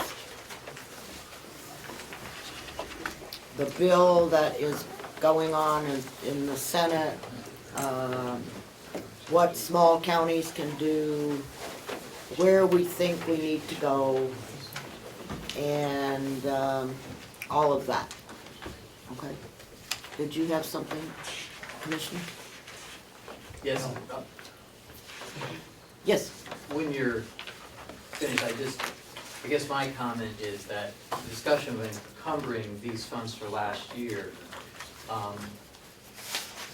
does not seem to be in line with, the accounting principles of what you use encumbrances for, and that it may be a more logical way to do it would be to appropriate funds in this year's budget to do something that we plan to do this year. If you don't encumber the funds, that'll flow through to our fund balance. It just seems to be a more appropriate way of handling this situation. I agree fully with what you're doing, but it just seems more appropriate to make an appropriation would be more appropriate than to use an encumbrance of the contingency from last year. One of the things that the contingency fund, as you know, has been used for any number of things that have occurred over the course of the year. And this is certainly the option that I'm putting forward. Jason, would you mind speaking to what you think? I should point out that the contingency fund has a little over $40,000 in it. Yes, Okay, thank you. I can speak to a little bit. If you're looking for, we started looking around for an outside agency to consult to help us put together what would be a viable program for our community. You're looking at right around $30,000 for a consultant to commit. With that is putting everybody's focused on drug court. Drug court is such a small piece. There is a huge piece of 95% of people are missing. A lot of your jails are doing in-house 60-day treatment programs with intense outpatient help for them. It takes 9 months to get yourself off drugs, alcohol, and retrain the brain before you can move on with your life. And even then, you want it strictly to be monitored. One of the companies we're looking at has done that a lot in New Hampshire. They've helped set up wonderful programs and turned around recidivism rate. They write grants for you. They've been very successful in writing grants, the Second Chance Grant and other ones. Get these programs going. But it's not a cookie cutter approach. What works for us won't work for Manchester. And that's where we see some frustration in some of these bills, like Madam Chair has worked on hard about getting these bills changed because it's not cookie cutter. Manchester, you go down there, down 3 blocks down the street, they're pumping in $2 million to a treatment center. So when they get out, they walk down to the treatment center. We don't have that. Some of our thoughts are being is more in-house treatment, all along with a LADAC mental health counselor. When they get out, that they could come back and continue counseling with that counselor in one of our non-secured areas. So bridging the community in with the jail, because we are centrally located. It would be a little different than other jails, but again, we have to look outside the box of what we can do here. There's a lot of programs, some are Monday through Friday, 8 to 5, they live in separate areas. Some are 3 days a week. You have to look at what's going to work for here. And that's the direction that we're trying to go, is find out what is sustainable long-term here. You can go after grants for $700,000. We'll have a wonderful program, but when that dries up, we can't afford $700,000.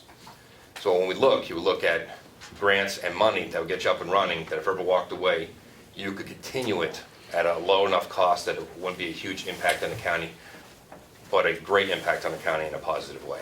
So that's what we're looking at, and that's where the $30,000 comes in to bring the company in and bring in all the communities, resources together, along with all of you, to design this program, what will work for all of us. Representative Butler? Thank you, Madam Chair.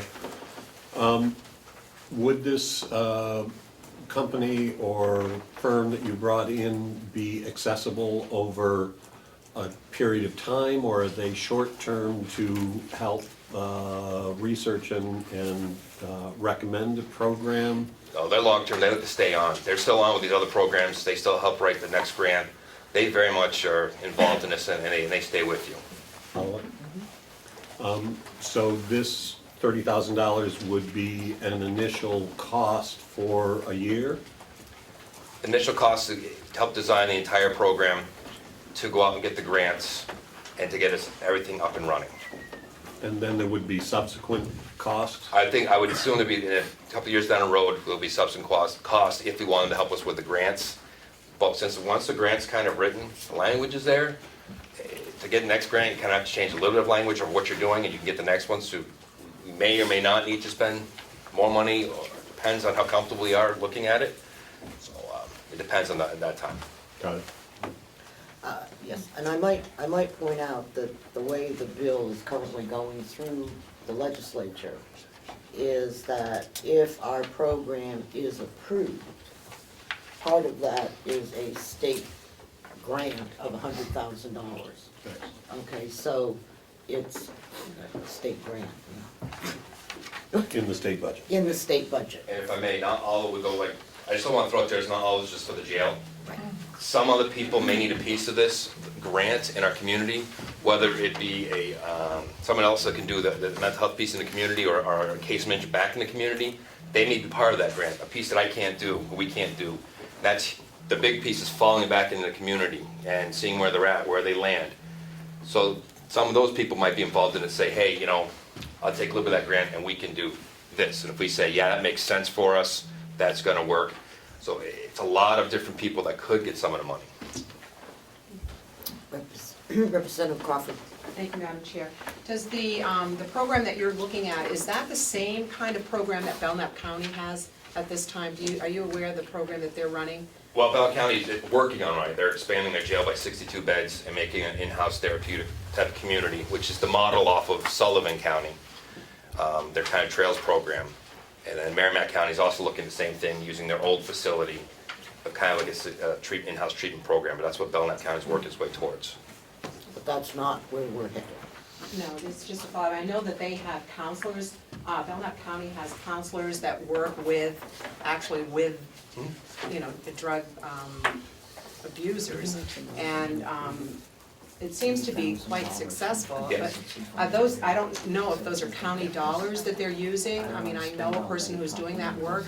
I don't know if they're county dollars, federal dollars, but I was under the impression that they were county dollars. That's what's in my budget for next year. There is a position there for a county person to be full-time. That would be an initial start for this county. Have you had, excuse me, just one more follow-up. Have you had any contact with Belknap County about that program? Yeah, Superintendent Gray and I talk quite a bit. Actually, superintendents are all pretty good about sharing. So that's why Superintendent Cunningham has come here next week Club Start Sullivan. He also consulted over at Belknap County as well too, and is setting up Merrimack. So reaching out to those people that have done these things, have the expertise to get this correct. That's great, thank you. Okay. Let us focus on the issue, if we could, which is whether or not we are willing to encumber $30,000 from the contingency line of our 2015 budget. Okay, that's where we need to focus. That's what Jason has said. He talked about where we're going and what, okay, and how it might work. But can we please focus on that more? Thank you. A question or a comment for the superintendent first. Having been involved in a couple brief conversations, I applaud your efforts in thinking what's best for Carroll County. I'd also be remiss not to mention the Representative Umberger for getting the amendment forward to Senator Bradley.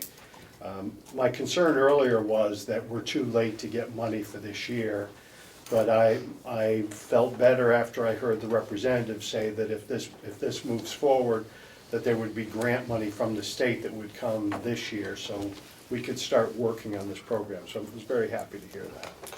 So with that, I'd like to move the delegation approve taking $30,000 from the 2015 contingency fund to hire a consultant for a drug rehabilitation program for Carroll County. I'll second that. Excuse me.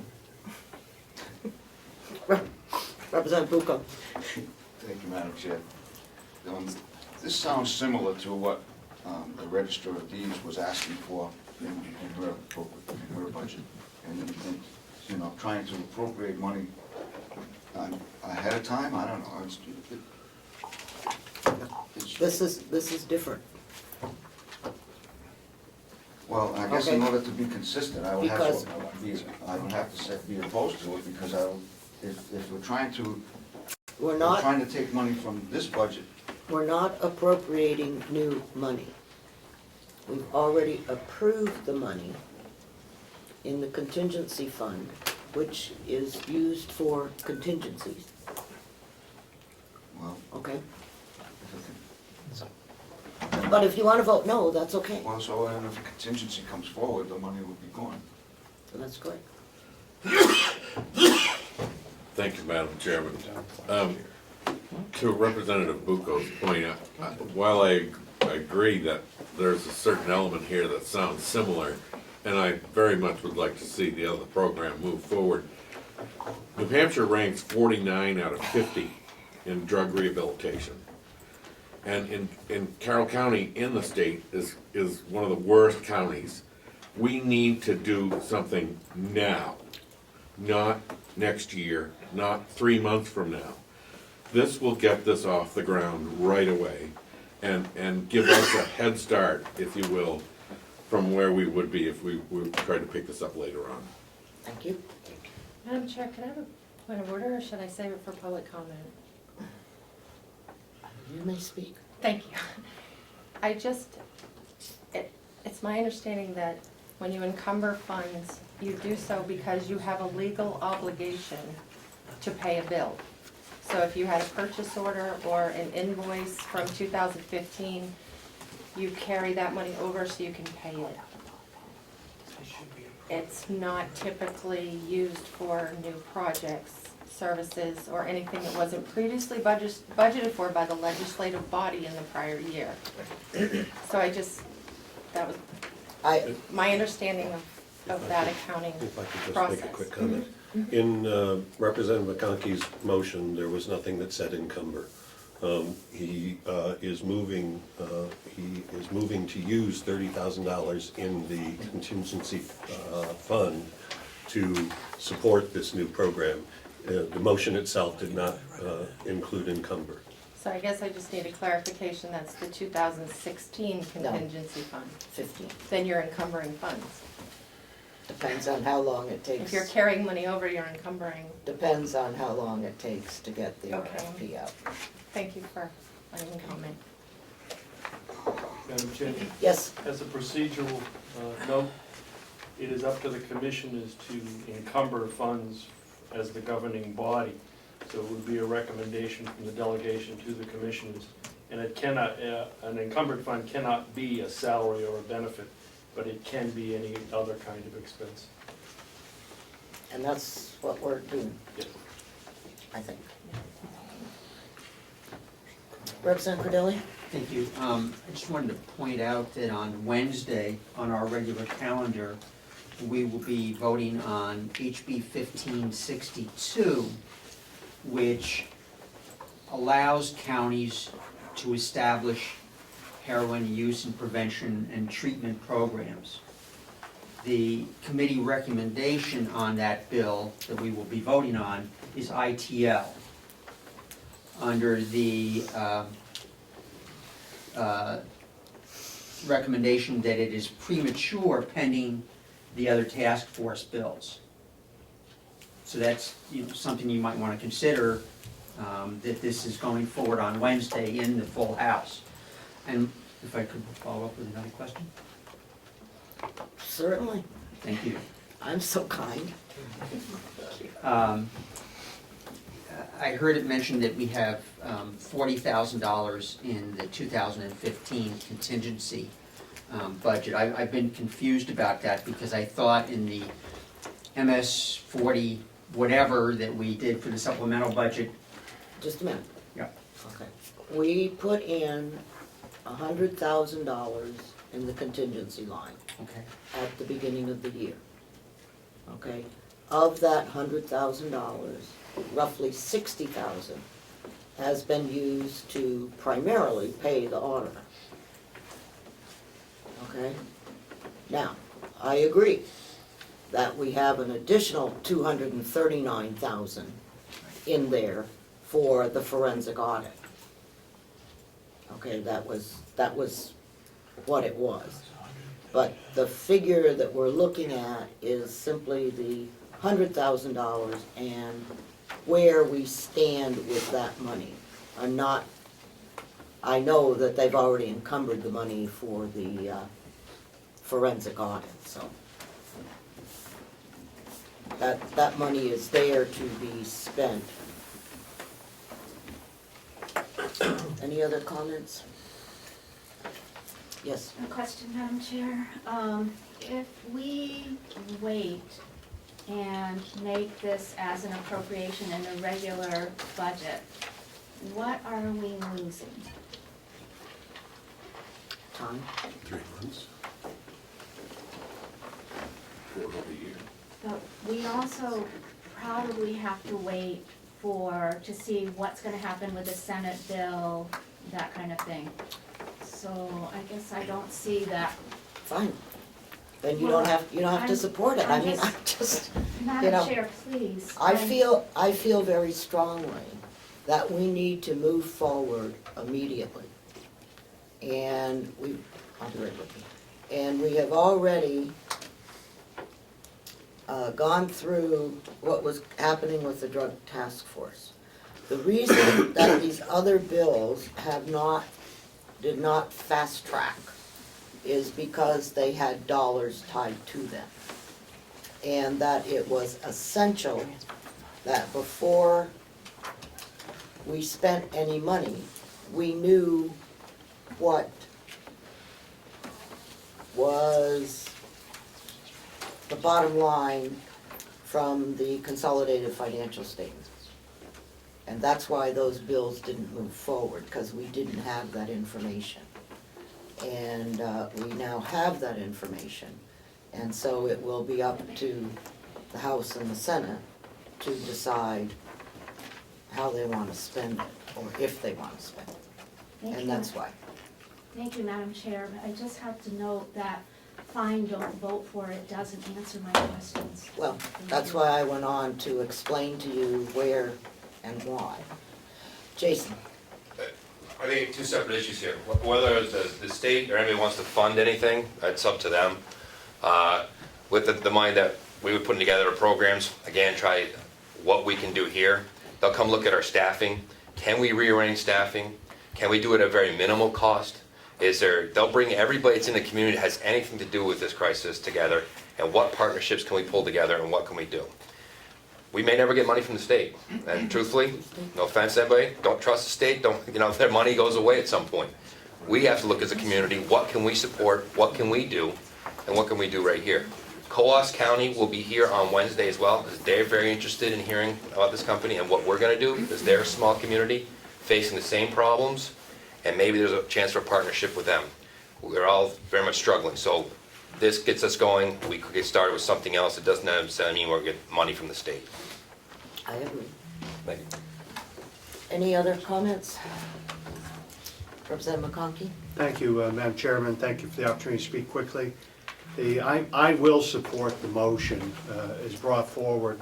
Having had the pleasure of serving in Concord a number of years, when somebody's proposing new legislation or an amendment, first question is who's in support and why do we need this?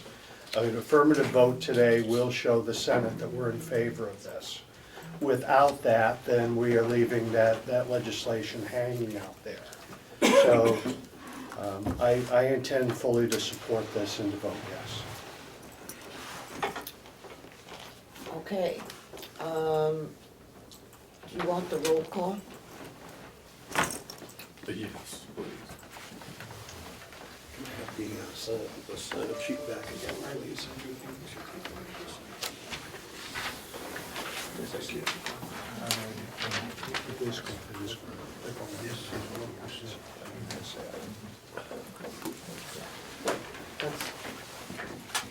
Representative Avellini asked if they were going out with an RFP. And the answer to that is yes, you can't contract with somebody without an RFP. One person is coming in on Wednesday. And then we're gonna set an appointment with the other person to come and talk to us as well. So we've got two companies, I shouldn't say people, two companies that basically do the same thing. So by the end of February, the RFP should be out, approved, and the guy here the next day. Or the middle of February, really. Yeah. Because one is coming on Wednesday, and then the next person, I guess, is coming the following Wednesday. I'm hoping. I haven't got a confirmation back yet, but. Just for clarification, so we're appropriating money before the proposal? So that they know what the boundaries are, just like we do in every other thing. You know, when we put money in the budget, Right. Wouldn't this be better if Jason budgeted for it and then we done? Transfer okay. If we could have the motion again, please. You should have one of those sheets. To take $30,000 from the 2015 contingency fund to hire a consultant for drug rehabilitation programs for Carroll County. Representative Avalani? Yes. Representative Bucco? No. Representative Butler, yes. Representative Comeau? Yes. Representative Cordelli? Yes. Representative Crawford? Yes. Representative McCarthy? Yes. Representative McConkey? Yes. Representative Nelson? Yes. Representative Schmidt? Yes. Representative Ticehurst? No. And Representative Wright? Yes. Representative Umberger? Yes. So there are 2 nays. 11 to 2. Okay, thank you. The last item that we need to come to grips with is the budget increase. If I'm not mistaken, and my numbers could be off percentage-wise to some degree, the budget that has been proposed to the delegation is about 4% higher than what we approved last year with the addition of the 2.3 million. Okay, so that puts the budget someplace, whatever it was, I'm sorry, I didn't write that number down. 30,700,000. Okay. And with our budget that we approved in 2015, the proposal is 7.9% higher, or roughly 8% higher. And so the reason that, when we had our last meeting, we were presented the budget. We have since had an opportunity to look at our subcommittee people and try to figure out where we were. And I realized that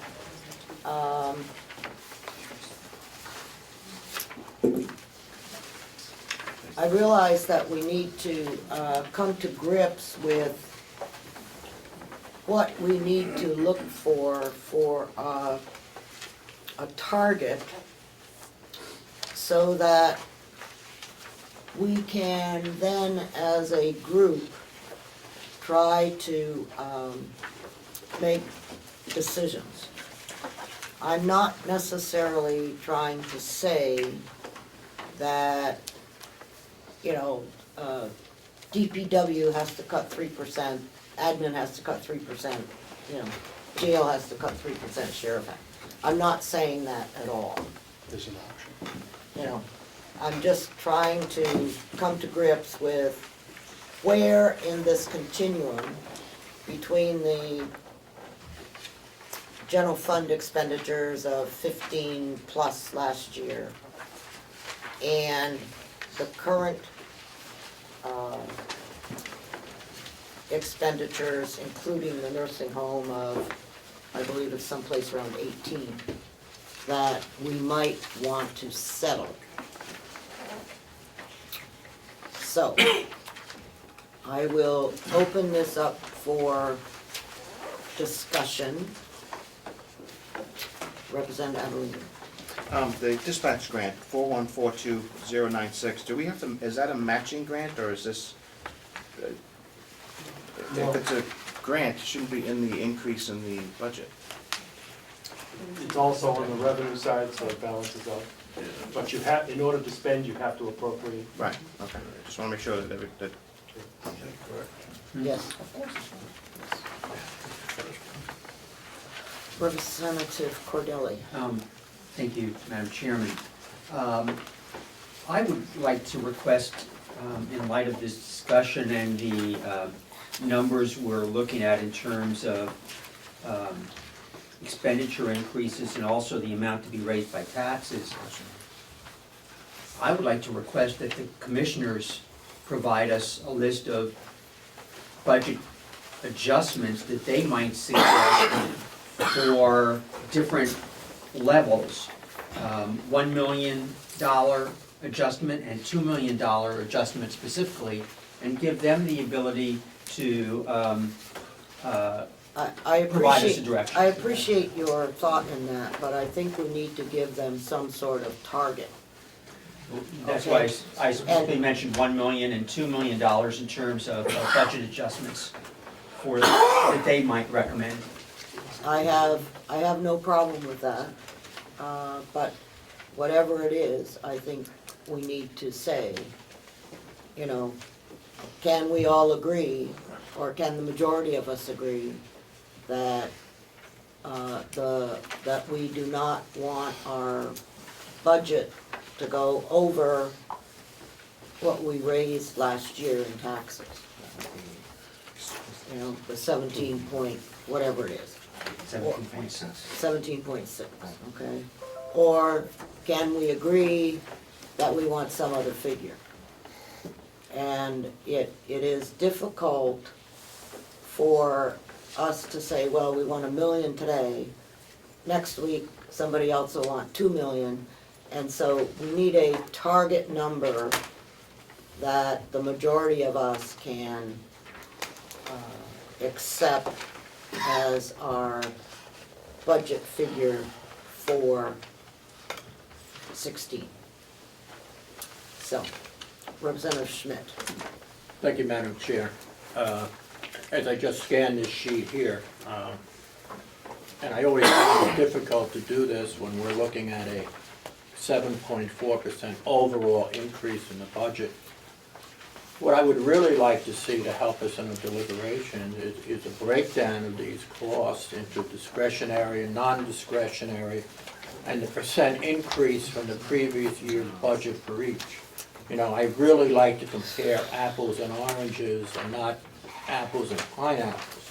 And I think that would be a really worthwhile endeavor to help us separate and to explain to our constituents exactly what's going on with the county budget increase, what's controllable and what's not controllable. And I think that would be a good place to start. Thank you. Okay, so what you're saying is we're going to flounder along for another month until we have a meeting. I think that the I'm finance just director trying to- could break this down in a day. You know. If you could, Maybe a half a day. Commissioner Aldrin? well, I just want to point out that if you look on page 2, that the county administrator and the finance director tried to put forth what they would consider, you know, the fixed cost versus the discretionary cost. The first page kind of highlights all of the increases aggregately, the things that were increased.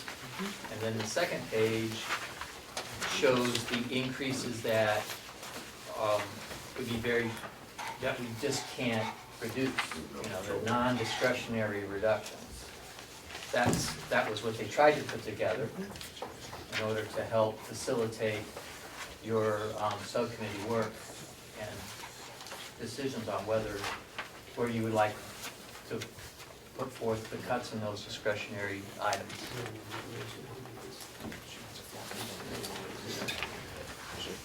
Oh, yeah, I'm sorry, those first 2 pages are just 100, right, or no? Yeah.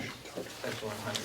And then the following pages are very similar. And the highlighted areas would be your fixed costs. Okay.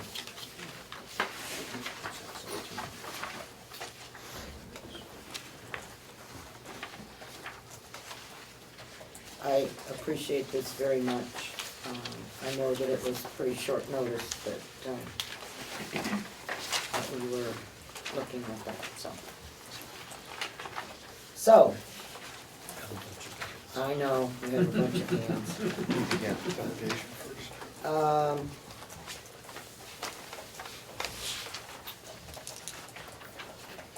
I didn't.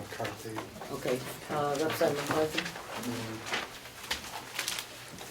Go ahead. Yeah, thank you, Madam Chair. I just want to mention that, you know, we're throwing around figures like 4.3% over the supplemental, 7.9% over the original. But when the taxpayers find out, and the municipalities in this county find out, that the amount to be raised by taxes is almost 29% increase, somebody's gonna be pretty ticked off about that.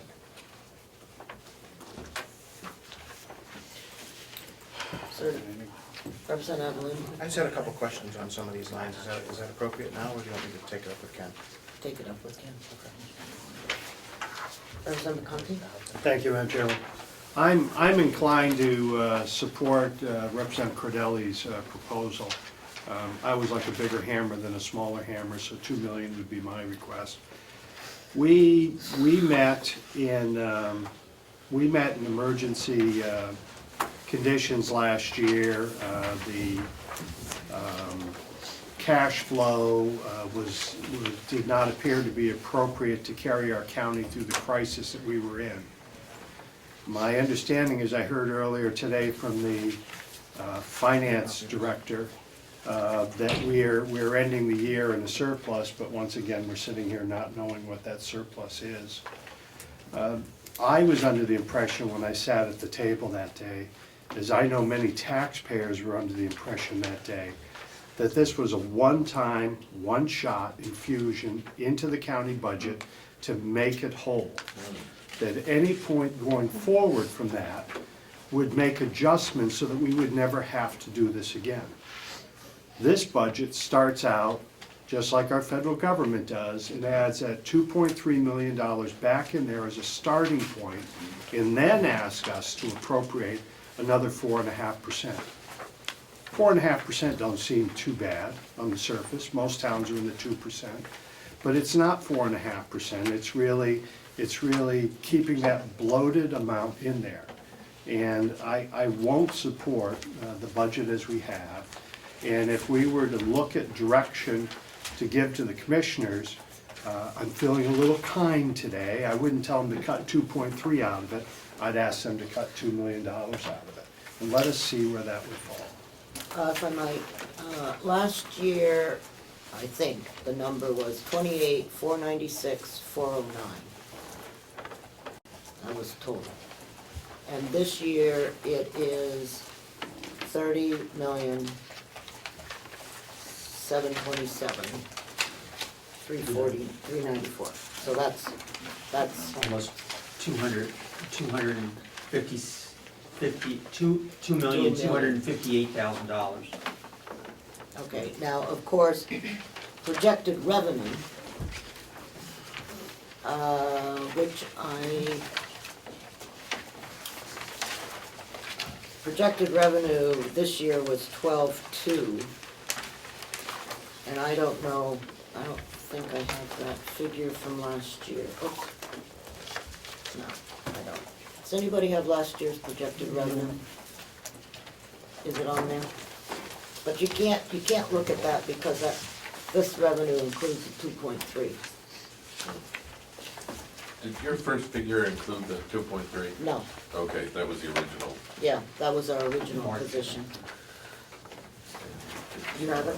No, but I have one other number, maybe I can mention. Okay. Just a minute. Yep. Let me see if I have that.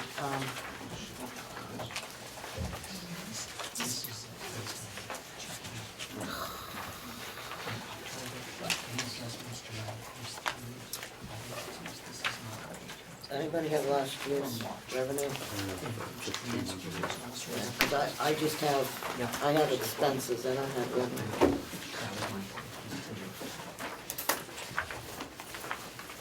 No, that doesn't tell me, because that includes the 2.3 that we approved. Oh, hang on a second.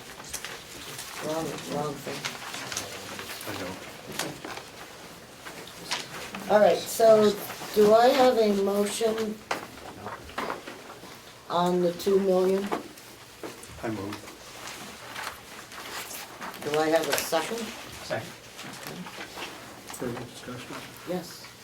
If I could, Madam Chair. We have in the past usually discussed a percentage increase from the last budget. Is the difficulty in doing that because of the additional appropriation made in the supplemental budget? So if we were to ask the budget to be decreased by 2 million, what is that percentage, and what is it a percentage of, supplemental versus base budget of last year? 30% of the supplemental. Okay, and the percent of the supplemental would be about what? Do you have a sense? The supplemental, we're talking expenditures, I believe, at this point, correct? Right. The expenditures in the supplemental were $29,469,000. Right. The proposed budget is $30,727,000, which is an increase of $1,257,985. That's over plus the 2.3. Right. Which was included in the supplemental budget. Over the budget that we passed in March, as the chair mentioned, it's an increase of $2,258,000 over what we approved last March in terms of expenditures. You can't, the problem with looking at this is, the problem with looking at this is that it includes the And not the 2.3. whole amount. And you have to look at Last year's budget budget. before base budget. Okay, and I think that there are, and I think we all agree, that there are in fact some fixed cost increases in here. Okay, BEAS, property and liability, Health insurance. health insurance, those kinds of things that may, affect. That was one of the reasons why I wanted to try to come to grips with the salary increases before we got to this point, but we weren't able to get that, so that's kind of where we are. And of course, we know that whatever happens with the salary, it's another 25 to 30% on top of that with Social Security, retirement, workers' comp, all of that, so. Representative Ticehurst. Thank you, Madam Chair. So contrary to what was stated earlier, this budget was not built based on the budget from last year plus the supplemental and then added to. This budget was built line item by line item from recommendations from the department heads, from the commissioners going over it carefully, and should continue to be built line item by line item as the subcommittees review it. And then we will come with a figure of what we absolutely need. It's not up to us to tell the commissioners to cut the budget by either a percentage or by a dollar amount. It's in our hands now. They've made their recommendations. So how are we gonna make this decision? Are we gonna do it based on what we want, which is what I keep hearing? Or are we gonna follow the budget process and see what we get for a final figure?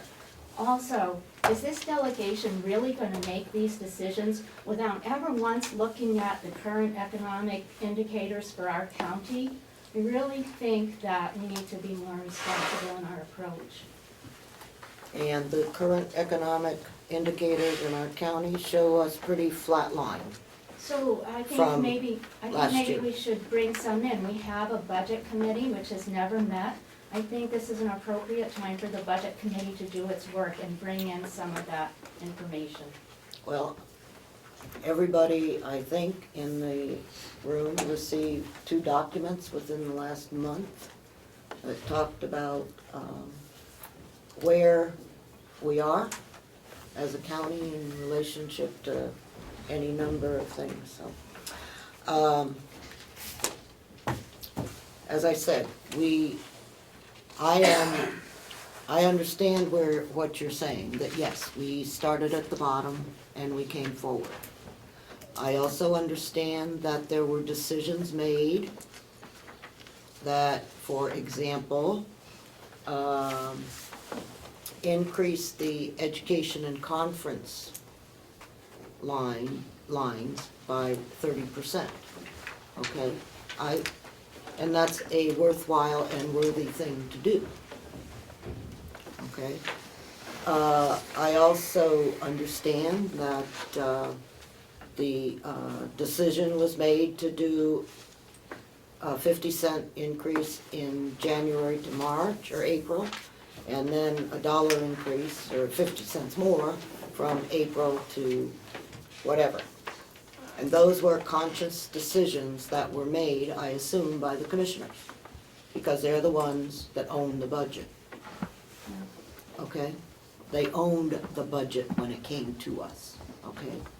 And they presented it to us. Now, from my perspective, okay, since I would prefer, as we did last year, where we made recommendations to the administrator, and he came up with his own list, okay? And of where he might prefer the cuts to be made. And I assume that that list was approved by the commissioners. And the only thing that we are suggesting at this point is that if this motion passes, okay, then we would prefer that the administrator, in conjunction with the commissioners, make that decision.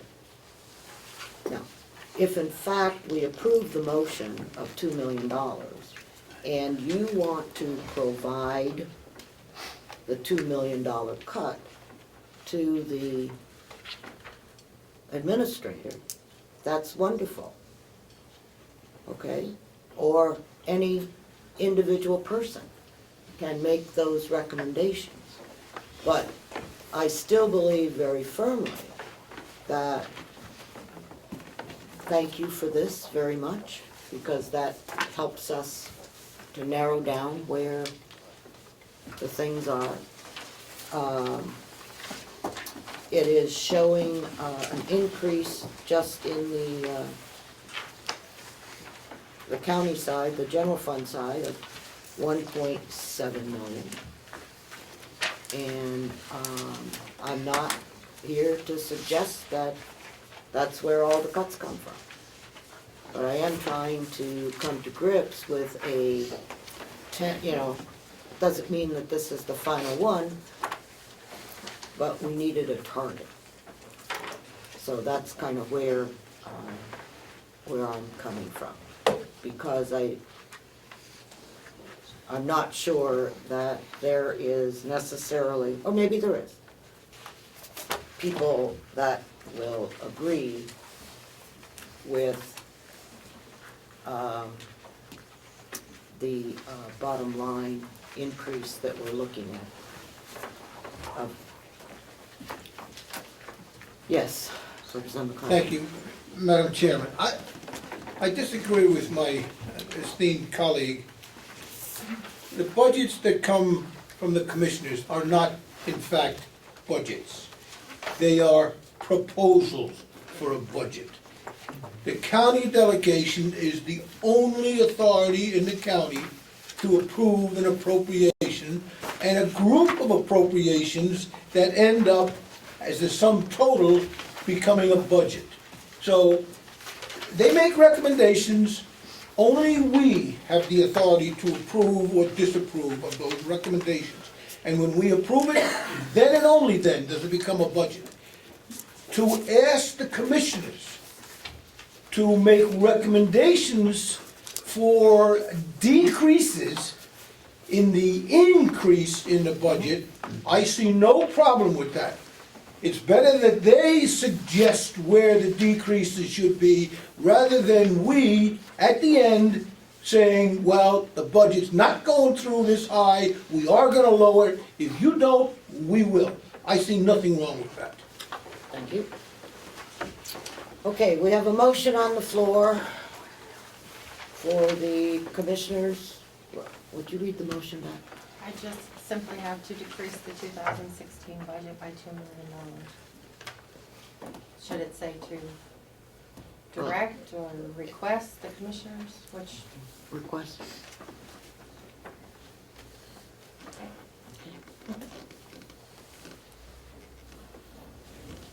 All right. We probably better have a. Darn. Here, I've got paper. Here, No, I've got paper, I'll just need the list. Oh, thank you. It's going on the room. Yep. Yes, Commissioner. Thank you. Just before you move forward, I guess with your motion is that, the clarity of your motion is somewhat ambiguous by what you want to see reduced by $2 million, to reduce the budget by $2 million. So what number do you want to see that's $2 million less? $2 million less in expenditures? Expenditures. $2 million less in the proposed amount to be raised by taxes? Expenditures. Because it, okay. So you want us to reduce the expenditures by $2 million of what's proposed? Total. Total budget. All right, so for the expenditures.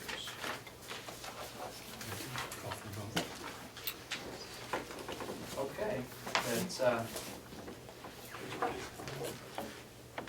just would like to point out that when you did when the supplemental budget was done last year, that part of the process of the supplemental budget, kind of throwing around this $2.4 million figure, and it seems like you had the impression that when you did the supplemental budget, you raised expenditures by $2.4 million. No, I raised receipts. But this is what I'm asking, say, you want us to reduce the expenditures by $2 million. But the $2.4 million supplemental budget was not a decrease or an increase in expenditures by $2.4 million. But if you look at your expenditures for this year, it's over $30 million. Okay? For next year. I mean, for next year, it's over 30 million.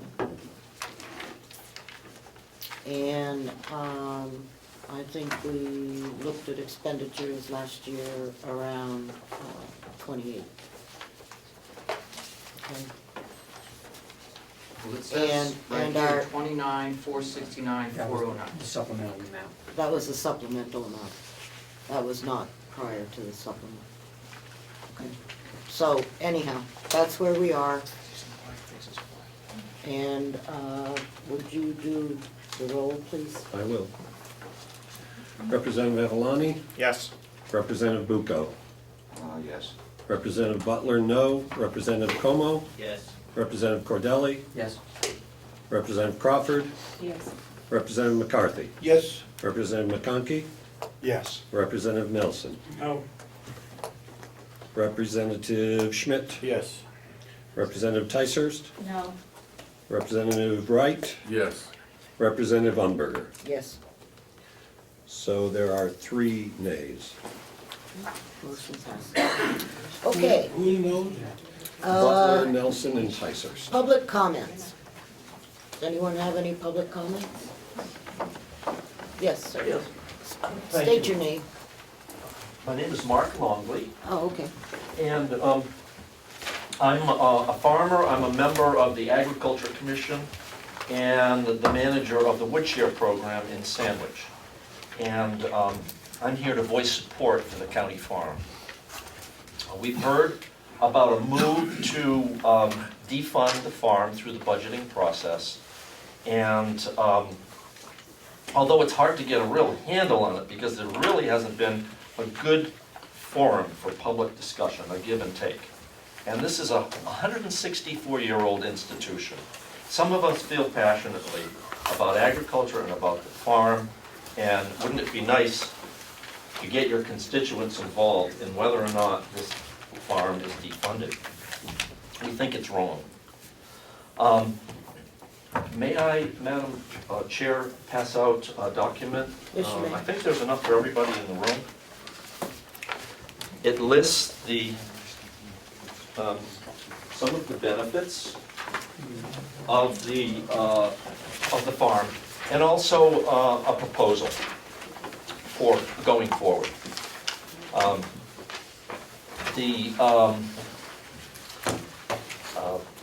There are some folks that feel that the farm is not revenue neutral, and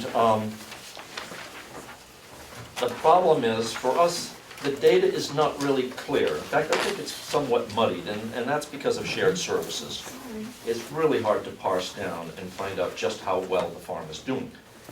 Even if the farm is not doing what we want it to as far as revenue and payback to the taxpayer, if you have a tractor and it's broken down, or there's a tick, do you throw it out, do you sell it, or do you work on it? Do you see what's wrong? And that's why we have a proposal, and I think that this proposal, which is on the sheet, is reasonable, it's fair, and it addresses the issues directly. And that is, we're asking that the delegation go ahead with full funding, as the commissioners recommended, for the county farm in 2016. But we're not asking for a free pass for the farm. We're not asking you to just go ahead and with blind faith that the farm is going to perform. We advocate setting up a cross-functional task force, perhaps including some members from the private sector or some of your constituents who have expertise right in this room on process improvement methodology. And the purpose of this task force would be to review the cost accounting, to benchmark successful farm operations, county farm operations in this state, like Grafton, and improve our own farm management practices and gauge public support for continuing funding of the farm. That's all I have. Okay, thank you very much. Oh, I'm sorry. Miss Wiley? I'd also like to Honorable Miss speak. Wiley, excuse me. I'm Susan Wiley, and I live in Sandwich, and I have been coming to county commissioner meetings for 30 years. 20 years ago, I ran for county commissioner, and during that time, I stood in front of very many people, very many places, and said, why do we need a sheriff's department? Why do we need a county farm? Why do we need this county government, having lived in 2 states where county government was not important? Well, to start off with, I visited the Grafton County Farm, and there were lots of answers as to why we need a farm. And I today stand here and say, the Grafton County Farm is funded to the tune of $500,000, more than $500,000. And their revenue this past year looks like it's gonna be, or they're gonna be coming very close to balancing that, within a few $1,000s, if not balanced. I say to you, the county farm does much more than provide employment for a manager. The county farm is essential to getting the people who are sitting in our correctional center to a place where they can work with someone who has some expertise in helping them develop responsible behavior. We used to have, 30 years ago, we had 3 county commissioners. 2 of them slept through most of the meetings. One of them was tuned into what was going on. 20 years ago, things were not great at the farm. 10 years ago, they still weren't great. And then we got a farm manager who did what he needed to do, calculated out what was going to cost what. He came to you, or I was on the delegation at one point when he came in with a business plan that said it was going to cost him this much to do this. He's come a long way. The farm has come a long way. We have a new correctional person who also could be a valuable partner with the farm manager to make things better at the farm than they are. Saying all of that, I have to also say that this document that I picked up today, it was not online, I couldn't get one. It has no revenue pages, which is so frustrating. How can you look at, I see the word farm in here one time, and it's where the farm has a reduction in the amount of food the farm service is gonna give to the nursing home. So that's where I see one line that mentions farm. What is wrong with this picture? How can this happen? You just voted $2 million reduction in a budget. This budget that does not even have the farm named in it as where the expenses are. At least I can't find them. I can go online to Grafton County and I can look down and I can see what their budget is for 2016, and it's very clear. Let me add that, is the farm the only place we can look for to add revenue? You talk about decreasing expenses, but is the farm the only place we can look to add revenue? What can we do in the sheriff's department? What can we do in correctional? Where else can we add revenue? It just troubles me that we have 900 acres of land that belongs to the people in this county. And I have not heard one person in this room stand up and say, what about our county farm? It's a valuable resource in very many ways. And I have to say, I totally agree with Mr. Longley that let's get a task force together, an ad hoc committee, or some group that has some expertise. You all are very busy. I appreciate that you have no time to drill down into budgets. You don't have the information you need to make a good decision. Can we not call on the Extension Service? Can we not call on resource development? We have all kinds of partnerships. Can we go talk to our Commissioner of Agriculture and say, what do you think? What can we do? Can we talk to our farmers markets and say, what can we do? How can we raise revenue? What are we doing that we shouldn't be doing? Can we talk to Lakes Region Conservation? Can we look at some of the conservation easements that go out to people? Can we look to our recreation resources? And again, very sad that we have no one in this group that's on the Agriculture and Environment Committee, where we have several people who are on transportation or public works or elderly or human services. We don't have anyone except Ted. He's the person. And David Knox, if he were here, he would be saying to you all, how can you make a decision like this without looking at the whole picture? Now, I'll step aside for my next little thing. When we designed that nursing home, and there were a few people in this room who were there when we designed that nursing home, we set aside space for respiratory therapists, occupational therapists, physical therapists, so that we could increase revenue. We would save on the transportation to the hospitals. We would indeed be able to have community people come in to have their physical therapy here instead of having to go to North Conway or to Huggins. I don't see any revenue page in information that I have here, but I would like to know what's happening there in our Mountain View community. How are we doing with our revenue there, other than we're making progress in filling our beds, and that's wonderful. And I say to all of you, I commend you for your hard work in looking at the drug and alcohol problems in this county. I commend you for helping our young people who have a great disadvantage when they have been charged with some sort of criminal offense and they have to check that box on their employment application that says, have you ever been arrested? Or do you have a criminal background? And that is so hard for our young people, saying nothing about those people that are sitting in the jail. My last point I would like to make is about the budget process.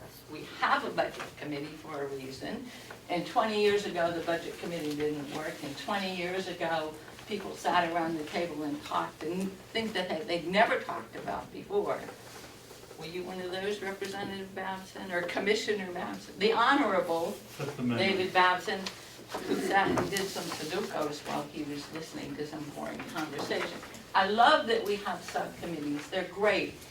I can't always find them posted on the website. The budget process should work. The framework is there. But what do? I say to somebody, Are they gonna somebody on the delegation, are they gonna defund the farm? What's happening with the farm? They don't know. Well, you need to come to meetings, you need to, well, so here I am, you've just decided to cut $2 million, and where is that coming from? And where is the page that says the cost of running the farm is this? So, I'll end by saying, I know you all have lots of work to do, and I would hope that you could somehow or another delay some of these decisions about the farm until you get some public input. I would like to see a public hearing so that people have an opportunity to talk about the farm. I would like to see some research done as to exactly what it does cost and exactly where does the revenue come from. Thank you for listening.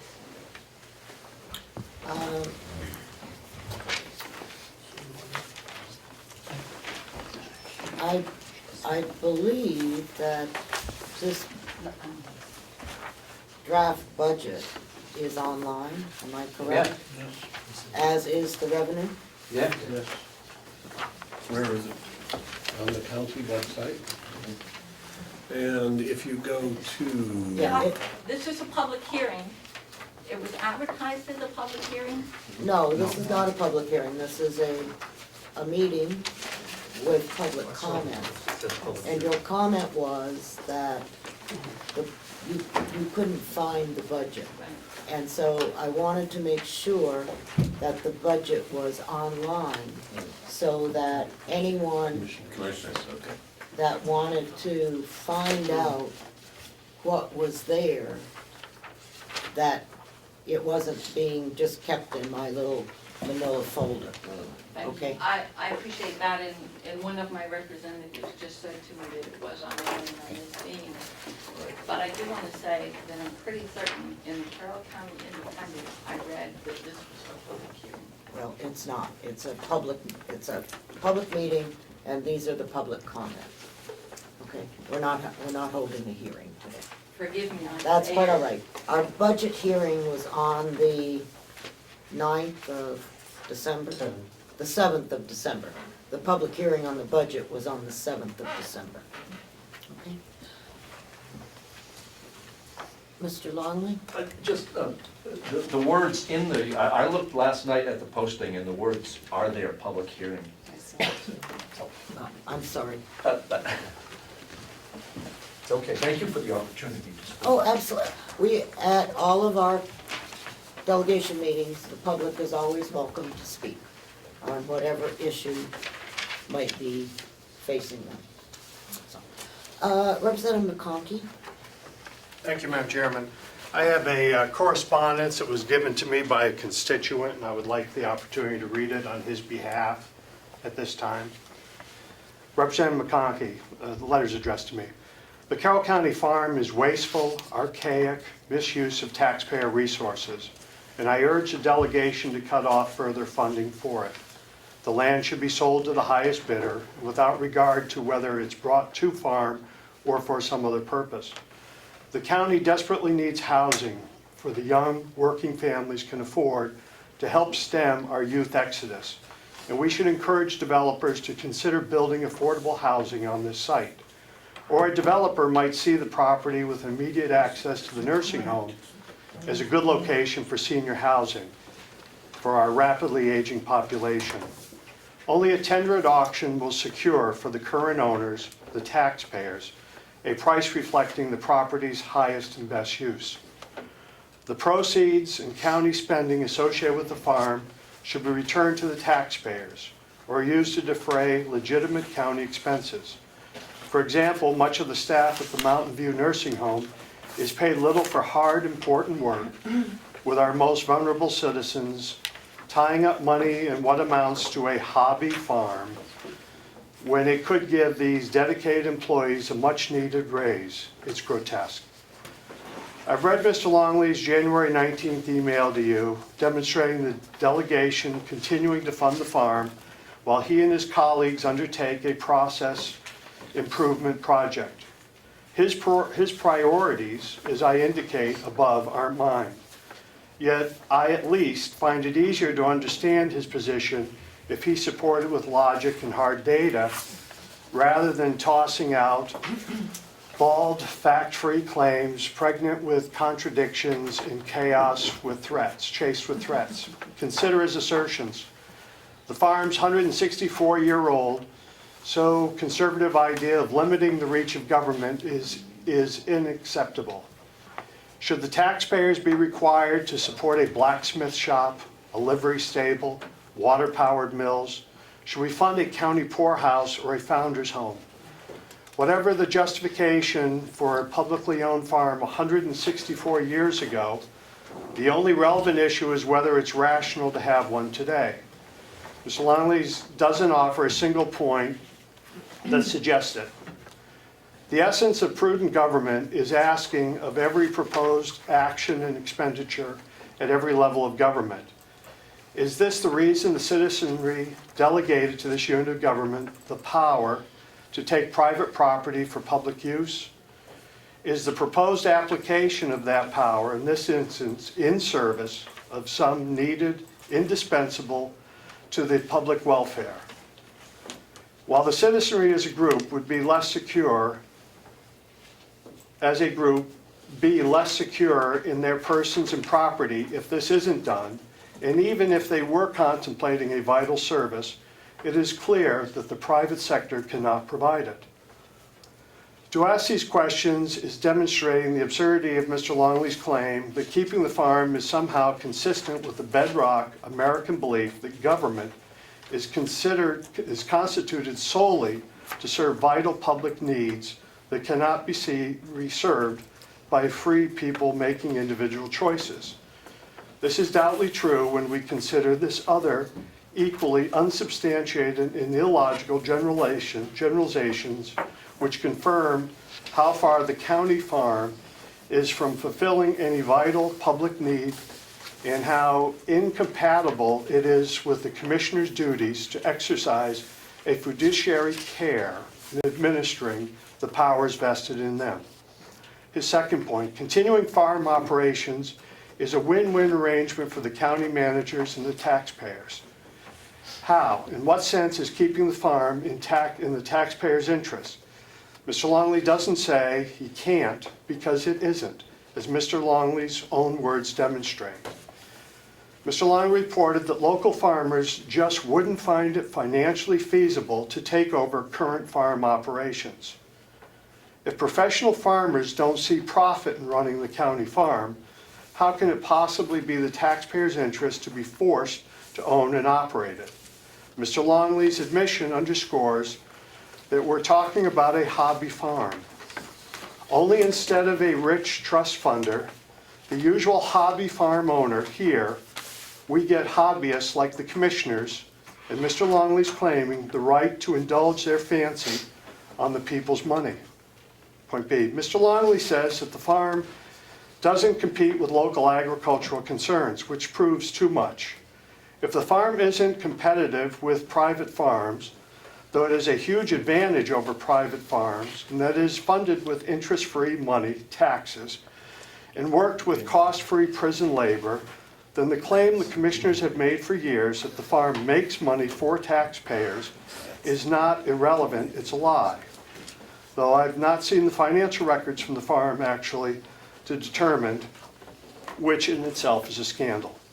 In addition, if notwithstanding free financing and labor from the farm isn't competitive with farmers who don't enjoy these advantages, then it's insane to keep saddling the taxpayers with the expense of maintaining it.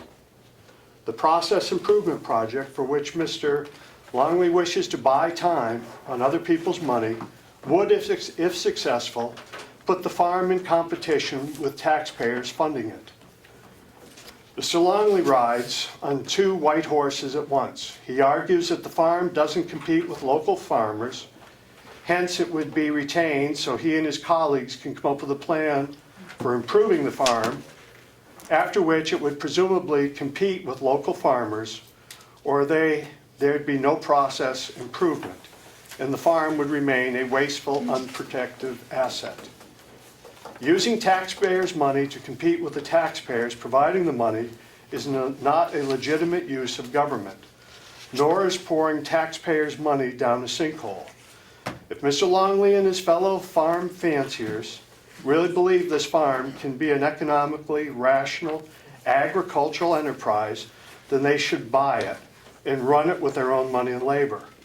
That way, their confidence in the farm's future can generate profits for them and relieve the taxpayers of this non-productive asset. This truly would be a win-win. I hope you and the other delegation members are calling a long overdue halt to the commissioner's years of irresponsibility in dealing with the farm.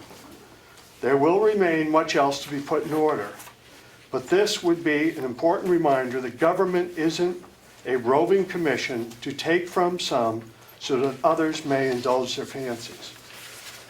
My correspondence is from Maynard Thompson, fellow resident, Freedom. Thank you. Thank you. Okay, can I have a, yes, We should be using the quorum when we're listening to other members speak. I think a refresher, possibly. Madam Chair, may I ask a question relative No. to this? we can ask it afterwards. I need a motion to go into convention, please. So moved. Second? Second. Okay, if I'm not mistaken, we have approval of the minutes from 19 October. All those in favor, say aye. Aye. We have approval of the minutes from the 19th of the 9th of December, the 7th, I believe it is, not the 9th. All those in favor? Aye. We have a motion on the use of the old nursing home by the Culinary Institute. All in favor? Aye. We have a $30,000 request from the Register of Deeds. I guess I should have firsts and seconds. Do you have any problem seconding all these motions? I do not. Do you have any problem making all these motions? Okay, thank you. So let's try this. $30,000 request from the Register of Deeds. Mark, Motion. Ed, all those in favor? Aye. Opposed? No. Opposed. 2? Okay.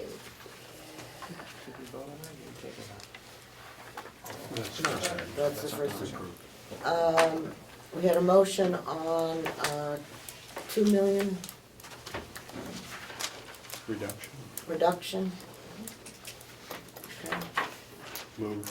Moved. Second. Okay, second. All those in favor? Aye. Opposed? No. Staying 3. Yep. Right. Nelson. Nelson, okay. And 30,000 from the contingency fund for the, To hire a Consultant. hire a consultant. So moved. Okay, second. Mhm. All those in favor? Aye. Opposed? No. Okay, 2. Bucco and Tysers. Mhm. Okay, that's all that I have. Do you have anything else? No. Okay, Moved to come out of convention. thank you. Second. All in favor? Aye. Okay, we have the co-op luncheon is over at the nursing home, and it is about to start in 3 minutes. So to my fellow people that we need to meet on the transfer requests, Ed, Mark, Lino, Glenn, and myself, would you rather be 10 minutes late to the luncheon, or would you rather meet after the luncheon? Are there presentations at the beginning or the end? After lunch. After lunch. So let's do it now. Okay. Is that agreeable? Is that agreeable? That's fine. Okay. So everyone is welcome to stay, but you're also welcome to go to lunch. So, When do you think we'll be meeting? some 10,000 $596.45 from the contingency fund to finish paying off the auditor. Is that correct? Yes. Okay, Seems pretty clear. could I have a motion? Move to accept. Second. All right, second, all those in favor? Aye. Aye. Okay. Do you want to sign these now, or? Yes, we'll sign them now. Okay, what do you have? No, it was just following up on a prior request. I'll do it after we finish Okay. this. I don't have that in a spreadsheet. It's just these right here. All right, number 70. 70, yeah, it's to take 10,000 out of the contingency to pay the Mountain View legal. Lino, you need to sign this.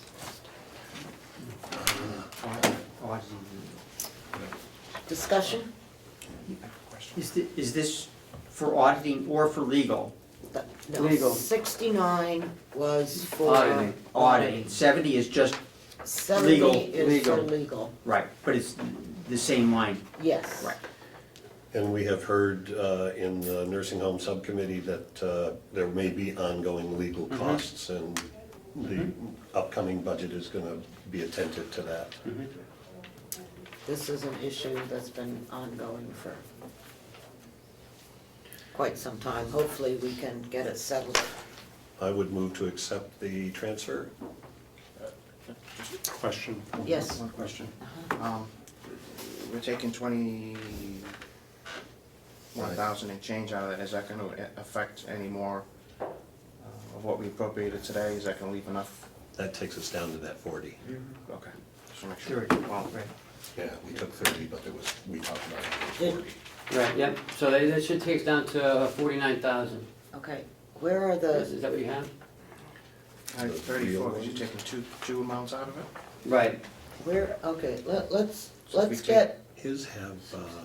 let's get holes. 69 signed. Yeah. Just pass it down. Yeah, It's coming out of the same account. Doesn't matter, Lino has it and he's not giving it up. It's just a question on the math, that's all. 60, 50, 40, so that leaves us 39,000.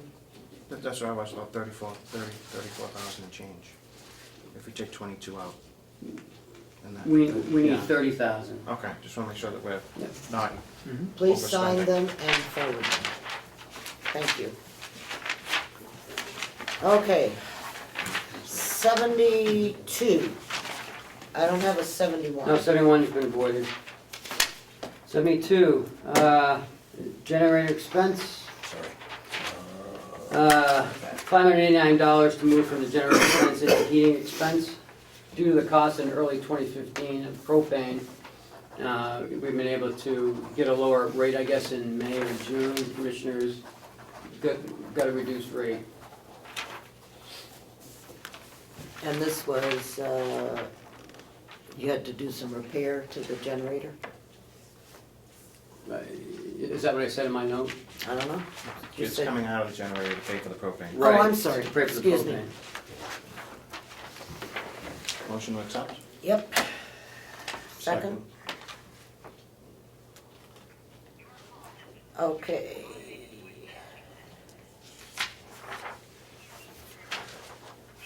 All in favor? All in favor? Aye. Okay, 73 is pharmacy skilled.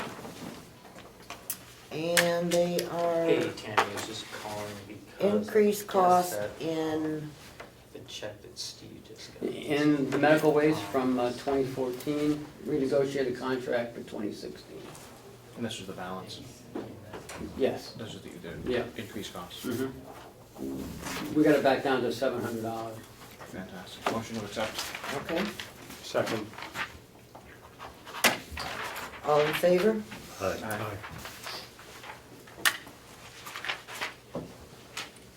So it's just transferring from pharmacy skill to pharmacy. Motion to accept? Okay, number 74, accept this? Okay, this was to move money around within the nursing home? Yep. Okay, could I have a? Motion to accept. All right, Second. Second, all right, all in favor? Aye. Aye. Aye. Opposed? All right. 75. Because we got a new medical director, This is all within the nursing home. yes. Go ahead. From consultants to physician services. Okay, so we're just moving money within the nursing home? Yes, ma'am. Okay, and they had all the money that they needed? Yes. Okay. Could I have a I ask a motion? question? Motion to Yes, accept. just a minute. Sorry. For the consultants line, the budgeted amount was 12,000, and the expense year-to-date is 41,000?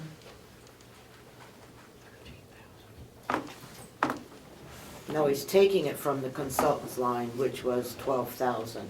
Right. But Right. the expense year-to-date is over 41,000. But we may have, He said transfer in 46,000 over on the side.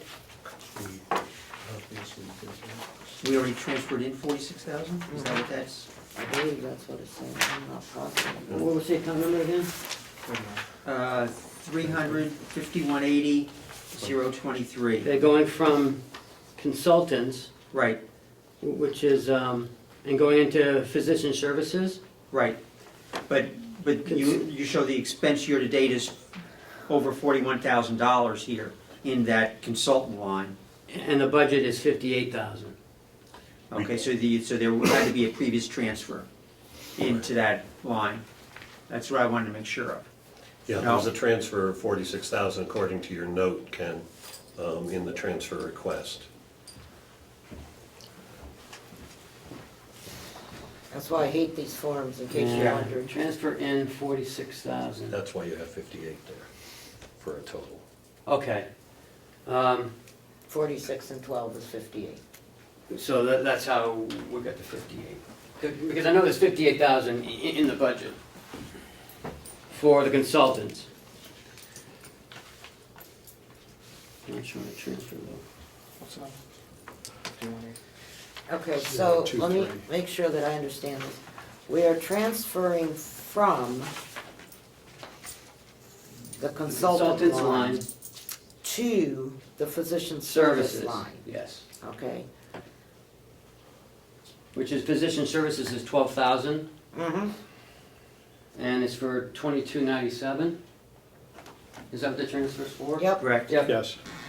And in the future, will the medical director be in physician services? Do you know? Or salaries, yeah, good point. I'm not sure.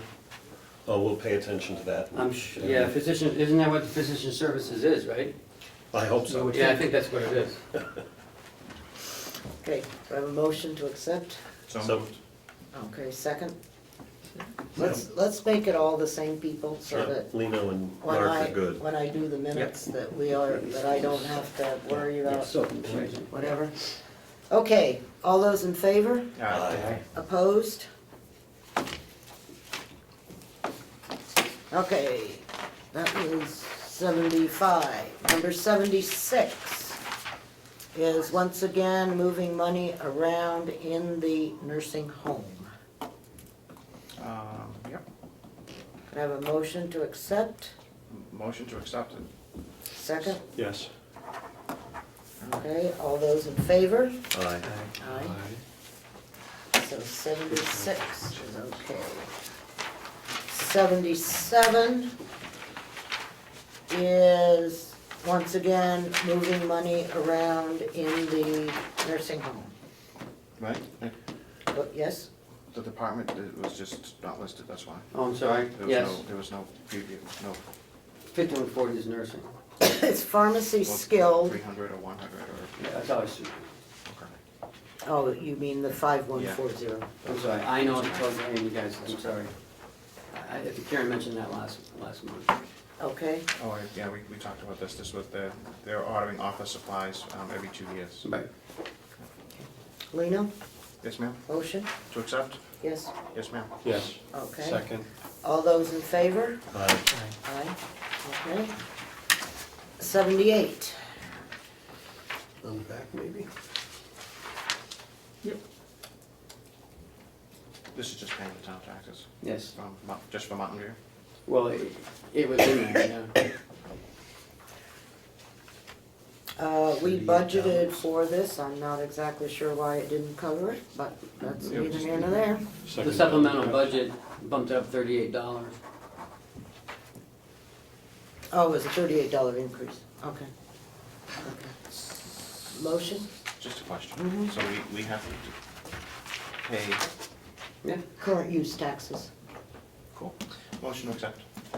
Second. All in favor? Aye. Okay. All right, up 78. Okay, the next one I have is 81. Am I missing something? 79. Okay, what's that? We don't got no 79. It's the medical referee, physician services, it's over $137.11. We want to transfer $137 into the travel expense for the medical referee. He's going to more deaths, I guess. Tis the season. The 140 is Yes. All right, would you in please, the jail?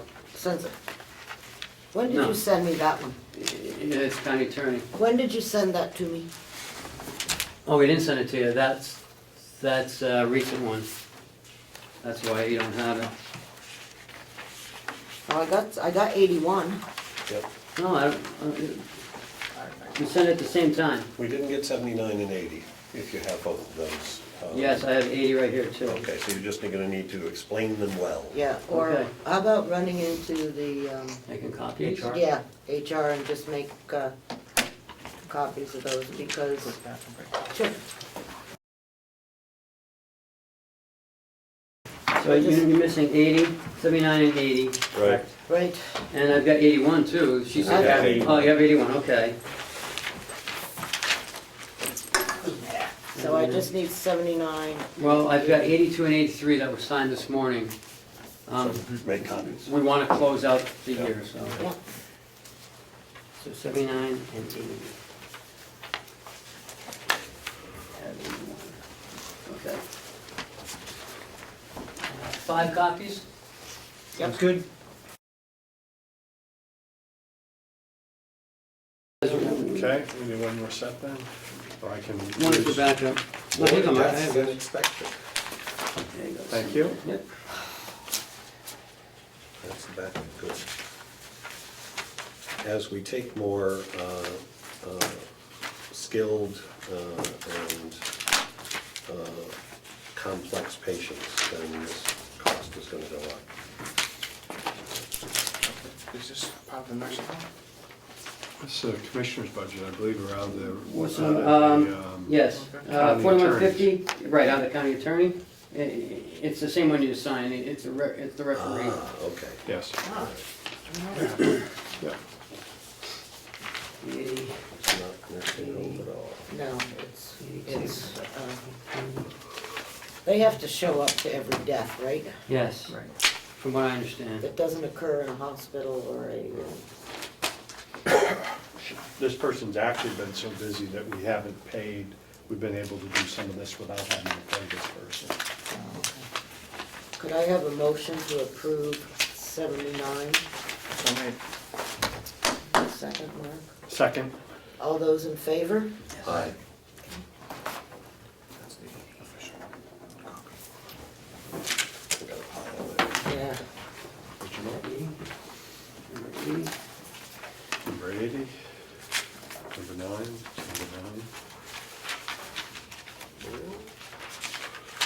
Guess it's all part of it. Maybe more than one page. 80.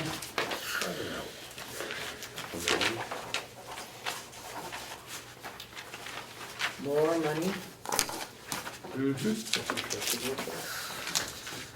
And 80. Someone not come on. That's all right, I'll work with Representative Lee. Okay? So, this is $5,872, the final billing for our 2014 audit. And we're taking it out of the advocate's salary, we have some money left over there. What line is that? Salary advocate? Advocate, right, 4111007. And the advocate is what? Wanda. Uh-huh. Legal. It's under victim witness in your budget. Victim witness, yeah, Oh, yes, okay. sorry. Remember we had a break Mhm. in that, so there would be salary money. Okay, could I have a motion, please? Question? Yes, you may ask a question. This was in relation to Hale's location? No, those are some of the questions we've asked. This is why he is asking us for more money. Because we haven't done it. Yeah. We wanted to take it out of our budget. At least he didn't have to travel this time. Yeah. All those in favor, Where are we, Make a 79? motion. Is it 79? this is 80. 79 went down, I should Yeah, go back. okay, good. 80, Second the motion. okay. All those in favor? Aye. Aye. Not in favor, but Yeah, that's right. this is it. Under duress. Right. It's absolutely crazy that an audit It's hostage. An audit. is over $79,000. Yeah. That's why I would like to get copies of the engagement letters. And you may, after you go. This one's a fixed cost, this one's a lot better. But I wasn't here then, so. Okay, 81 is, It's actually an interest. We budgeted 100,000, and it came in at $139,817.18. We have some money left in registered deeds. okay, you've got some in registry of deeds and, Oh, yeah, it's at a split budget. yeah, and some in the attorney. Right. Uh-huh.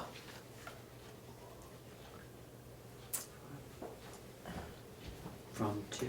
Can we? And salaries, if I could, salaries again, registry deeds, was we didn't fill a position, so Right. that might be saved. Yes, so. and same thing with the attorneys, we were short for 3 Yeah. months. Yeah, but I guess that what I'm concerned about is 39. how did our tax anticipation notes go up to 139,000 since we had a fixed rate? Because it was budgeted in 2014. No, You know- it was budgeted in 15. But you went out for the tan in 2014, they don't know what the interest rate is in 2015. And then we borrowed another, there was another $2.4 million. Okay, so that's why it's a 2.4 million or 2.3, whatever it is. Okay, all right, any other questions? Wish I could get mine for that cost. Yeah. Lena, will you, Sure. Motion? Motion to accept. okay, second? Yes. Mark? All those in favor? Aye. Aye. Where are we now, 82? Yep. 81. 82 and 83. 82. 82. Thank you. Just copy. Yes, all of it goes together because there's a big split. The BEAS that was under budgeted last year, we never addressed it. We'll look at the supplemental budget.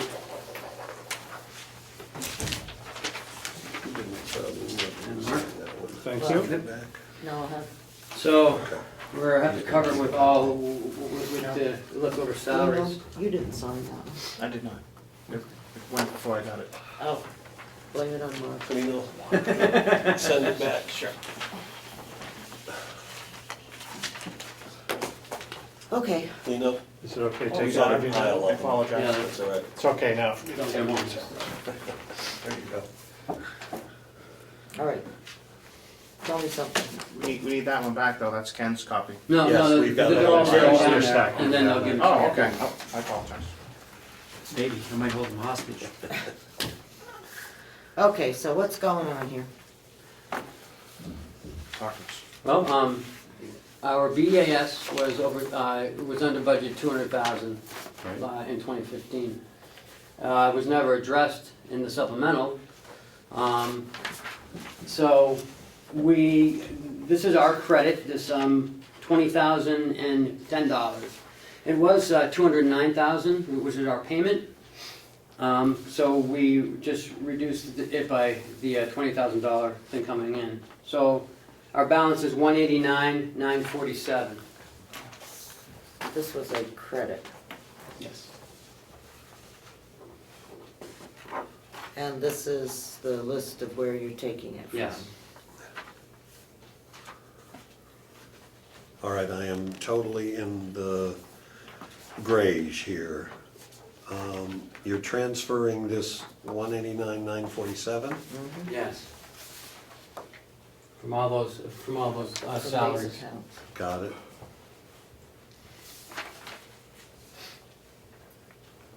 I don't have much place to take it from other than there, because those are already been closed out. So, got it. So this is excess funds in these? Yes. So Yeah. would be carried forward to 16? It would have been. Okay. It would have been. Motion to accept? Second. All those in favor? Motion to accept. All right. Can I have just one more question about that one, just so I understand it better? The $20,000, 20,010, is that the difference between this 189 and 208? Yeah, yeah. Got it. Yeah. Okay, thank you. Next is 83. Oh, Is that the Did I do last one? something? Yes, it should be. yes, you did something wrong. What did I do? You got these things approved this morning. Oh, yes, ma'am, because I need to close out the budget. 83, 83, 83, 83, I was ready to quit. and 83. This is it. Oh, thank you. Just Again? more mileage? for Yes. Yeah. Okay. With the backup. There. them? Motion to accept? Second. This is more deaths? More deaths. I like to know if those are, drug overdoses. Yeah? That would be interesting to find out.